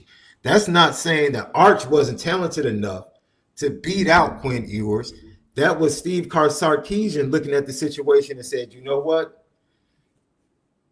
I'm going to go with the guy that we have in place. Because he could have chosen to go with Arch and still gotten to the playoffs in the Final Four, in my opinion.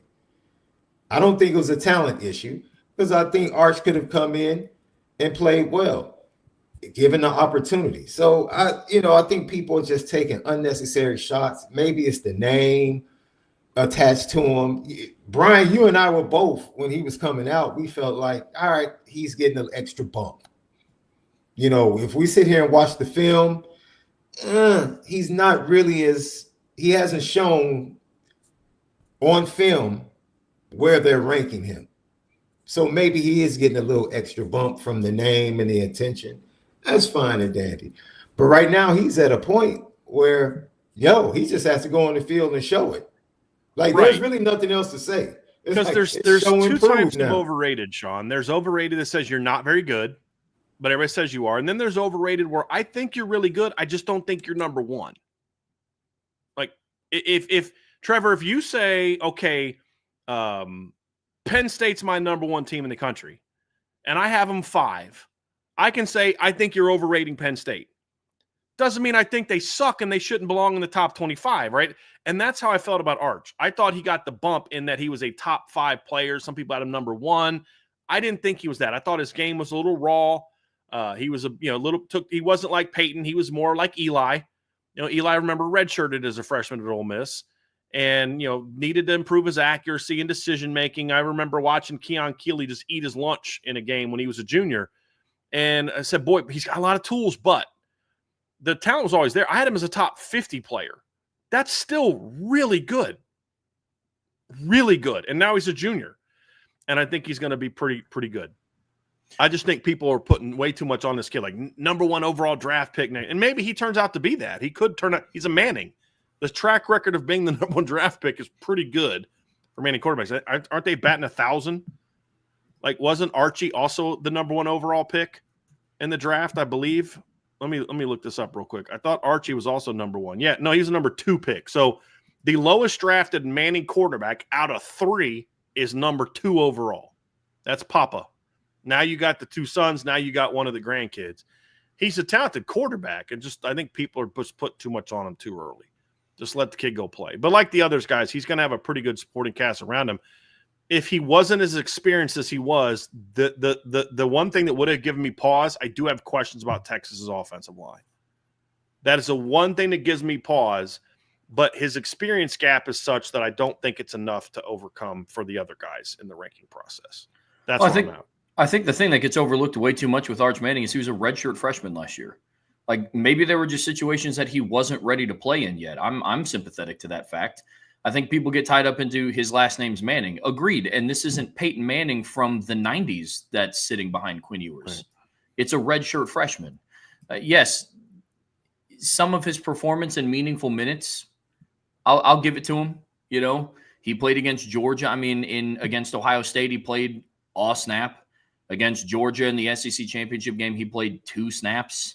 Against Clemson, he played 4 snaps. And so he has meaningful experience in big games, but they brought him in to run the ball on 3rd down. And I think too many people saw that and were like, well, why didn't Quinn Ewers get benched for Arch Manning down the stretch? It's like, because Arch Manning has 2 starts under his belt. One of them is against Louisiana Monroe, and the other one is against Mississippi State, right, who was by far the worst team in the SEC last year. Right. And so there needs to be some sort of like middle ground. If Arch Manning was the quarterback, and again, we're playing the what-if scenario here, but I don't know if Arch Manning, if he was the starting quarterback against Ohio State, Steve Sarkisian doesn't call a toss play on 3rd and goal from the 3-yard line. I don't know if that happens or not. Do they beat Arizona State with Arch? When they go to overtime, we don't know those things. Exactly. But, like to your point, Trev, I don't know how good of a head coach Steve Sarkisian is, but the one thing I'm rarely going to doubt him on is if he thinks there's a reason why he plays a kid, then he's going to go play that kid. Yeah. And if his name wasn't Arch Manning, I don't think we have this. Like if CJ Carr would have gone to Texas, and and I use him as an example because he gets a lot of hype because of who his last name. It's not like the Manning one. I don't think there's the same call for Quinn Ewers to be benched his freshman year the way there was for Quinn Ewers and Arch Manning. But that's not Arch's fault. What we can say about Arch is he's a talented kid. He's a dual threat quarterback. He's got some moxie to him. He's got some all shucks, I don't really care to him. And he's a talented kid, and he's going to play for a great offensive mind. And that's what makes it. And here's kind of my final point, and we'll talk about a couple because we like Trev.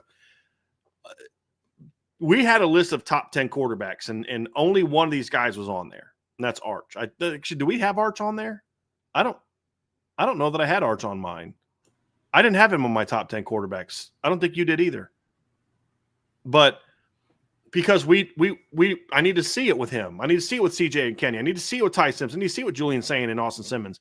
Will you guys be shocked if by the end of the year, all 5 of these kids are in the top 10 quarterbacks of college football? I won't. No. Well, and that was a disclaimer that we put out when we released our top 10 quarterbacks list is, hey, this list is very subject to change because the highest ceiling kids, per our criteria, we couldn't even list. We didn't have DJ Lagway on our list either, who could be in that conversation when it's all said and done. Mm-hmm. Yeah. What about you, Sean? What are your thoughts?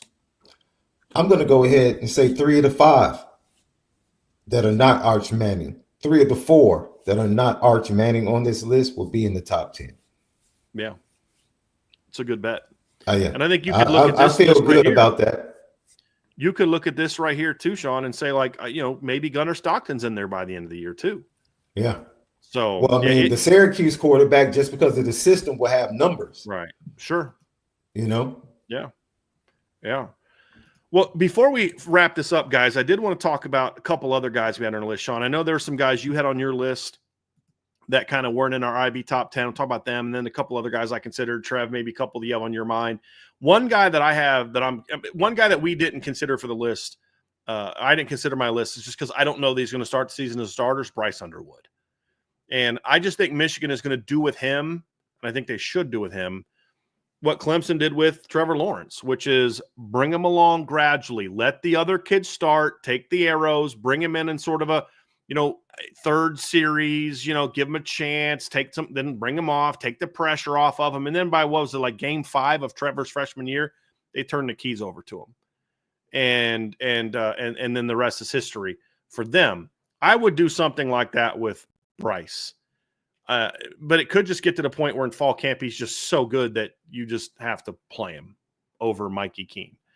I just think the ideal scenario is you take you got to know your roster well enough. Guys, we're not winning a national championship this year. So, but we can win one with Bryce. So we got to make sure we handle that foundation of what we do for him the right way. And not put him in a position where he gets overwhelmed with not a great team around him, high expectations in game 1. I don't know that I want his second career start to be in Norman, Oklahoma. You know what I'm saying? Like let Mikey Keene take those arrows, and then you can kind of bring him in the 3rd or 4th series, and then if he gets hot, you ride him and go with it.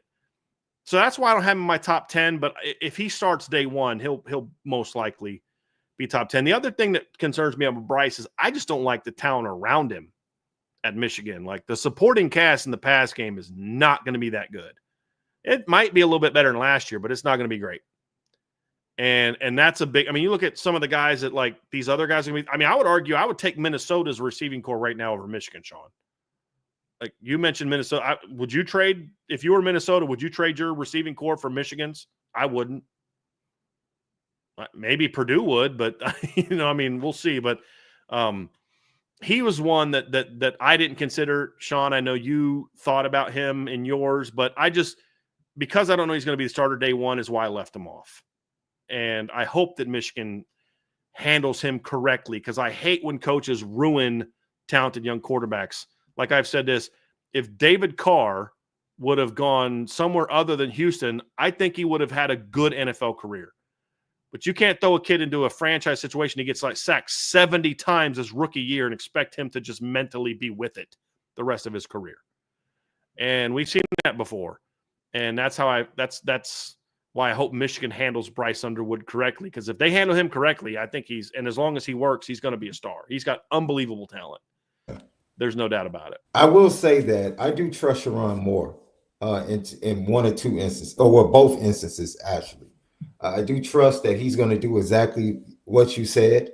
And I do trust that when he does get in, he has shown that he will lean on the run game. He will lean on the run game and will not ask this kid, or will not put more on his shoulders than he can bear. I trust him to do that. I trust him to do that. Yeah.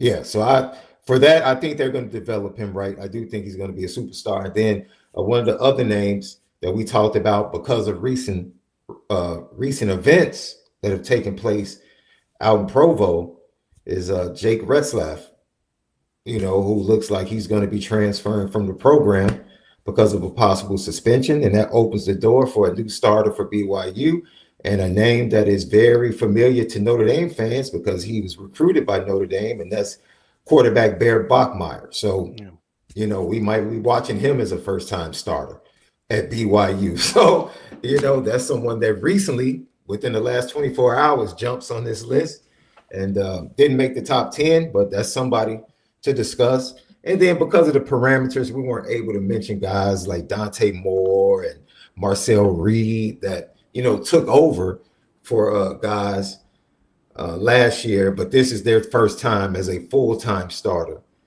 coming into this year. So, but yeah, it's an interesting conversation.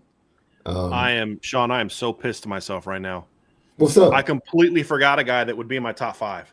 Completely forgot about it. Andrew. You know who just reminded me of him? Andrew Gilmore. Well, see, I forgot Damon Williams.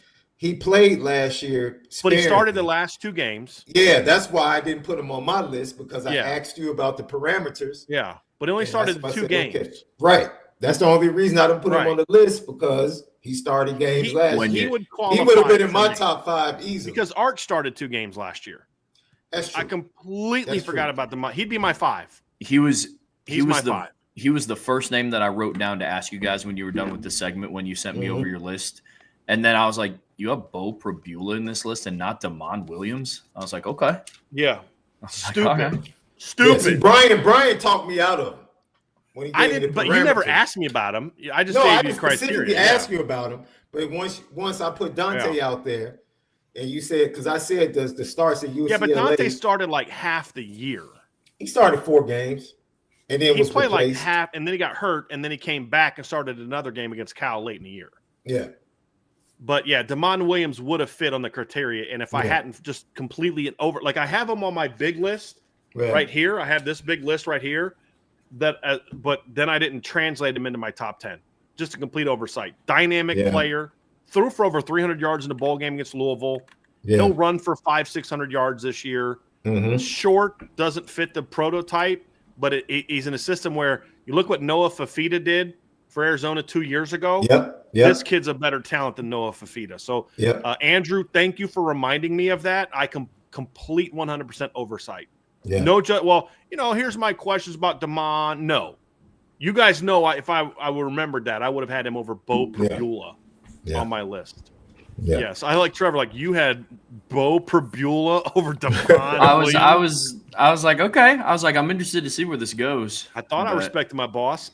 Second guessing that a little bit now. Because really the only, I guess, everybody else was Arch the only one that started multiple games on the list because Austin Simmons didn't start, Julian Sayin didn't start. Arch was the only one that I believe Steve started a game. Steve started a game. Ryan Brown started against Illinois, correct? Yes, he did. One game. No, he started 2. He started against Oregon. Yeah, and that was injury related. And then Bo has not started a game, and Drake Lindsay has not started a game. No. But just an oversight, Trev. Absolute oversight. Who else you got? So the only other one, and I feel like I know the answer to this, but just wanted to clarify the quarterback competition going on at Boston College. Yeah. If we would have known it was Dylan Lonergan, would he have made the list?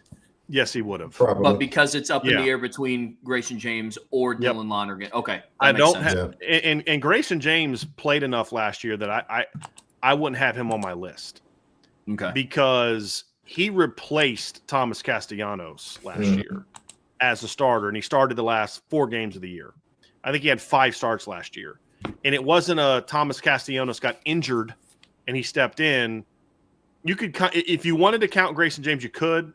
He also, even if he counted him, I probably still don't put him on my list. He's a nice quarterback, but that's it. Yeah. If Dylan Lonergan had won the job from him, then I'd say, throw Dylan Lonergan on that list. He'd probably be my number 10. Because I'd still have some questions about Dylan Lonergan. Like he's got some things he's got to prove to me. And and he hasn't really played a whole lot, and he couldn't pass Ty Simpson and those kind of things. But he's got a big arm. Yeah. If he won the job, and that's why I couldn't even do it as the winner of the BC battle, because I'm like, if you're not good enough to pass up Grayson James just yet, are you going to tap into your full potential? But if he just went out and like, okay, I think he's going to win the job. And I reached out to a BC guy today, asked him what was going on. He goes, it's a legitimate battle. They don't know who's going to start. Okay. So that's why he's off my list. Okay. Fair enough. Yeah. I forgot that Grayson James started a little bit last year too. Had to relieve Thomas Castellanos from dicing up the ACC apparently. I looked at Devin Brown from Cal, and I did not go with him because I just was not impressed by him. I thought he was overrated coming out of high school, and I was not impressed by him in his limited minutes at Ohio State as a thrower. Thought he really struggled against Missouri when he came to that game.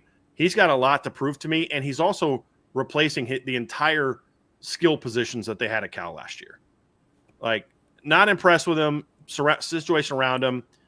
If Elijah Brown, I'm curious to see what happens with him at Stanford. He's a kid that I got my eye on, playing for Frank Richt.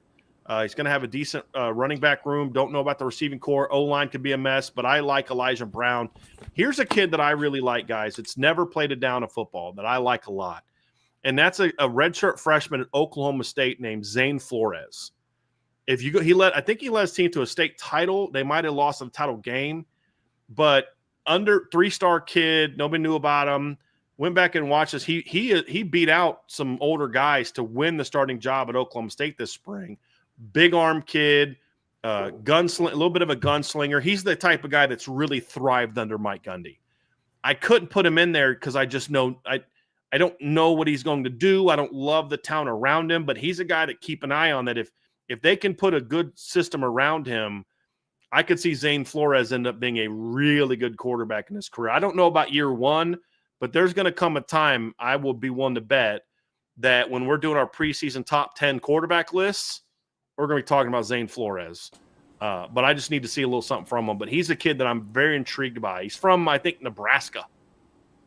Just small school Nebraska. And you watch him, like there's a play, he drops back, he's about to get hit, and he launches the ball, hits the guy in stride about 60 yards down the field. Just boom, over the top on a post route. I'm like, okay. But he's like this real skinny kid. He's like a $180. It looked like he was about a $185, $190. But, he's filled out at there, and I think he's a really good football player. Really good football player. So he was another guy on my list. Anybody else that you guys kind of thought of and looked at as potential guys on your list? My questions have been answered. It's going to be a fun year, guys. It's going to be a really fun year. It's going to be a good quarterback year. Really good quarterback year. I do. Outliers because they started multiple games, but like DJ Lagway and the CJ Bailey from he threw for over 2,000 yards last year, so that's why he didn't. I think the sky's the limit for both of those kids. I'm looking forward to their first full season as a starter. It's kind of because they go into the off season as a starter, they don't have to battle. I think Julian's saying, who on this list, if you guys have it in front of you, who on this list other than Alabama and Notre Dame actually had a battle? Syracuse is going to have one. In Syracuse, right? Yeah. Are those the only three? Minnesota had one. They had Drake one. Lindsey won. Georgia, no. Purdue, no. Ole Miss, no. No. They might have one, though, because they went out and got a couple portal guys. They got the guy from Ferris State. But, yeah, Notre Dame, Alabama are having one. Syracuse is having one, and Minnesota had one. Okay. And Drake Lindsey won it. And that's why one of the reasons Zach Pyron left. Yeah. I'll say this about other quarterbacks. Ohio State. Ohio State's another one. Yeah. Ohio State had a battle. Really had one? Yeah. I mean, if Taven St. Clair would have outplayed Julian Sayin, there's a chance he could have been the guy. And I don't think the kid from Idaho was ever going to start over him, but I do think if Taven St. Clair would have come in, I think he would have had a shot to – like if he'd put it like this, he was given the opportunity to outplay Julian Sayin, and he just didn't.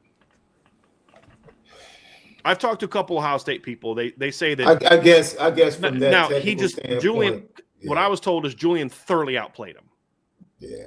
Like, so you could say there wasn't a battle, Sean, in that the way that you also said Steve Angeli had no chance starting Notre Dame. Because your point about when you said the one time, because I think some people misunderstood you, you said he had no opportunity to start Notre Dame.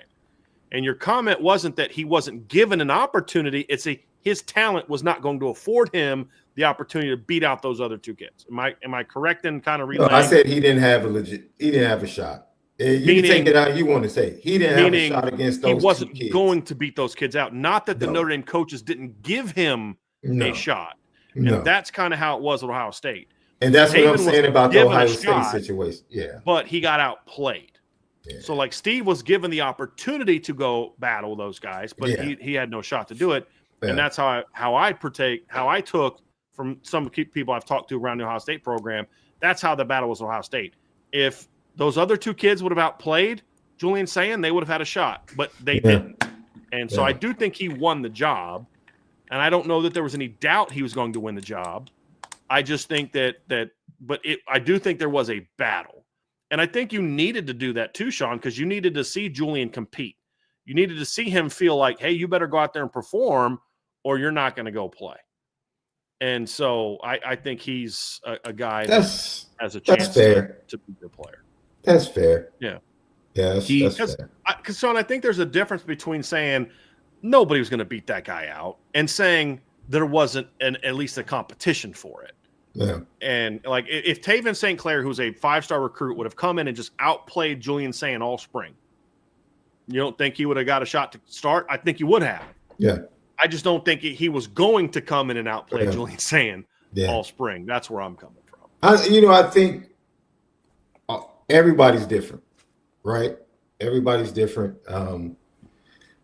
We've had quarterback battles, as I use the air quotes, at Notre Dame, where we have to sit back and really ask if they were really battles.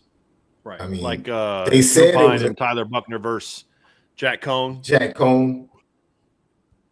Heck, Riley Leonard supposedly was in a quarterback battle in the spring. Right. And it's like in fall camp. Yeah. In fall camp. Yeah. I mean, it's like okay. All right. Tyler Buckner and Drew Pine. Okay. Sure. Quarterback competition. Yeah. Right.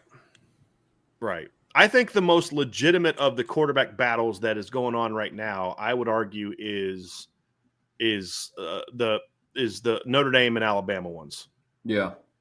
The Syracuse one hasn't happened yet. That's not going to happen until fall camp. I'm talking about the ones that have been going on. I think those are the two that where I don't know, like it was not certain who was going to win that job coming into the battle. I think the Ohio State one is, I think everybody assumed it was going to be Julian, but other guys were given an opportunity. And with Alabama, it's Ty Simpson, it's Austin Mack, and it's Keelan Russell also in the spring as part of that too. And then, of course, Notre Dame had a 3-man battle as well. So it's going to be fascinating. Any other quarterback, Sean, that you contemplated for this list? I mean, it really just came down to the criteria, because if we expanded the criteria to guys that, like haven't started more than 5 or 6 games, and all of a sudden we can add some more guys into that conversation. We could have added Dante into that conversation a little bit. But that's also what makes what I'm excited. I mean, there's a guy that if he wins the battle at Maryland, I've talked about Justin Martin. If he can win that job, what kind of year 2 breakout does Aiden Childs have at Michigan State? Like, I really think this is going to be a great year quarterback. It's going to be a fun. We're going to look like, dude, college football is in a great position at quarterback for the next couple of years because of just this young talent in the freshman, sophomore class, especially, that's ascending this season. And then a couple juniors like Aiden Childs, Arch Manning, some of those guys. I think this is going to be a really fun year. If you like quarterback play, it's going to be a fun year. It's also why I think offensive play overall was down last year, because there weren't a lot of great quarterbacks. I think offensive play is going to be up again this year, because especially by the time we get late in the season, quarterback play. I think the jump in quarterback play is going to make the playoffs a little bit more competitive too. I mean, the playoffs were already competitive last year, but think about it. I mean, of all the quarterbacks that were drafted, the first quarterback that played in the playoffs that got drafted was later. He was like the 94th pick. It was Dylan Gabriel. Then after that, it was only 2 other ones, and Riley Leonard and Quinn Ewers. Because Curtis Rourke wasn't drafted, right? I don't. Yeah, I don't think he was drafted. No, I think you're correct. And if he was, it was late. Yeah. And so he was a seventh round pick, number 227. Okay. So it was like you said, Trev, it was that point in time where we're not paying attention to the NFL draft order anymore. Correct. And so we're talking about a year where out of 12 playoff teams, only 4 of them got drafted. And the highest prospects weren't even sniffing the playoffs. You know, I maybe a little harsh on Miami. Miami, for the majority of the season, were sniffing the playoffs until they completely fell off the wheels. Right. But that was always going to happen. Sure. But then, you know, everybody's talking about Shedeur Sanders and some of the highest touted draft picks of this upcoming season weren't close to making the playoffs. So, I mean, I think of playoff contending teams and who I have in my bracket, I think over the majority have new starting quarterbacks. To your point, Trev, 5 playoff quarterbacks last year were drafted. Gabriel was a third rounder. The next 4 were 2 6ths and 2 7ths. Mm-hmm.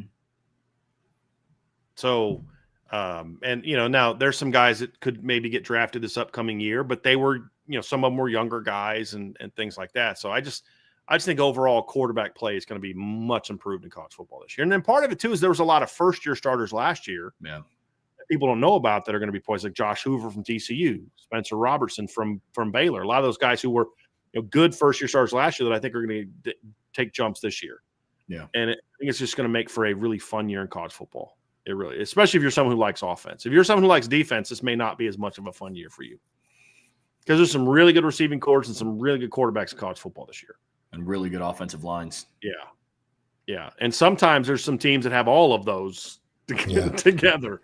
Yeah. And I think this year's playoff is going to look a lot more like some of the past years where if you want to win it, you've got to score 30, 40 points. Yeah, I think this is a year where quarterbacks are in really good situations. I look around, I don't know if I see a guy that's get on my back and let me carry you. And this quarterback group, like, you guys correct me if I'm wrong, like, who is that guy that, you know, everything else around me is not up to par that I'll like who's proven that? Like, who's proven that? No, who do you think can do that, or up to this point has proven that? Yeah, or that you even project. Sean, who do we have as our top quarterbacks when we did the returners? It was Cade Klubnik, who only did that to a degree. He did it against Pitt, against SMU. He didn't do it against Texas. Right. You know, it's Drew Aller. He's not that guy. Nah, he's not. It's Josh Hoover, who I love, but he's not that guy. Yeah. He's a great system guy. Yeah. I mean, it's look, the only guy that has shown it at all is, you could argue, is like Lenore Sellers, who at time, but he's got to be way more consistent with it. Yeah. You know, I mean, you look at the battle he had against Cade Klubnik. He's the one that said, hey, I'm going to go win this thing. Yeah. And now I do think there's a lot, but see, that's what's different from the younger quarterbacks that aren't. I think Dante Moore has that ability as a passer. I think DJ Lagway has that ability. I think Arch has that ability. I think CJ Carr has that ability. I think Kenny Minchie has that ability. I think there's guys on this list that have that ability. Some of the younger quarterbacks, but as far as like the veteran quarterbacks, they're not those. Like Drew Aller I think gets way too much crap from some, and I think he gets overhyped by others because he's not a put the team on my shoulders in a big moment and I'm going to lead you to victory guy. He's a guy that you want him if you've got a really good situation around him. Yeah. But I think when I look at the younger quarterbacks, I think DJ Lagway can be that type. Yeah, that's fair. I think Arch Manning can be that type of quarterback. I think CJ and Kenny both have that ability, especially, in my opinion, CJ. I think there's some of those younger guys. Now, Dante is that way as a thrower. Where Dante loses me with some of the other guys is he doesn't have the running and athleticism of even a CJ and guys like that. So that's where he loses me. Lenore Sellers has that type of ability.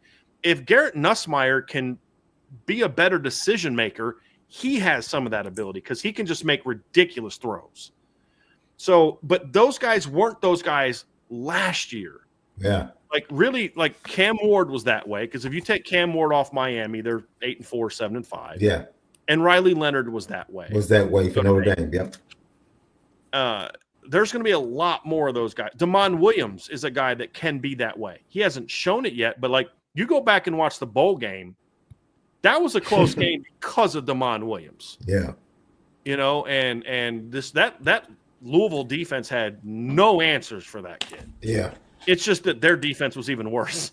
The Washington defense was even worse in that game. So, but that's what I think is going to make this year fun, Sean, is there's not a lot of proven quarterbacks that can do that have done that. But there's a lot of young, unproven quarterbacks. That Avery Johnson is another one from Kansas State. Jalen Daniels from Kansas is a guy like that if he can stay healthy. Mm-hmm. And so there's a lot of that potential this year. Those guys just have to prove it. And I think that's what we're waiting on from this group. But it's going to be a fun year. I'm looking forward to it. That's one of the reasons I'm excited about the season. Oh yeah. What were you going to say, Trev? Oh no, I was just getting ready to wrap us up. I didn't know. Sean, you good? All right, let's do it, Trev. Great chat today, by the way. You guys did a great job of really staying kind of on point of what we're talking about. I really appreciate it. And my guy Andrew Gilmore pointing out a Damon Williams. Completely forgot about Damon Williams. So upset about that. Still mad about that. But, man, it's just going to be a fun year. Very fun year. Going to be a fun year, no doubt. Well, that's going to do it for our wrap-up of the top 10 first-year starting quarterbacks in college football in 2025. Brian and I will be back tomorrow at 1 p.m. to continue with some more offseason conversation. The guys tonight go live on IB Nation Sports Talk here in about the next 12 minutes. They're going to be talking about Todd McShay's draft projections for Jeremiah Love. So be sure to tune into that. Jeremiah Love getting a lot of offseason hype, rightfully so. But before you head out of here today, folks, please be sure to hit that like button, hit that subscribe button, hit that notification bell, share this podcast with your friends and family. Whatever streaming platform you listen to us on, we would greatly appreciate a 5-star review. But as always, the best way to support what we do here is subscribe to the premium message boards at boards.irishbreakdown.com. So for Brian, for Sean, I'm Trevor. We'll see you back here very soon on the Irish Breakdown Podcast.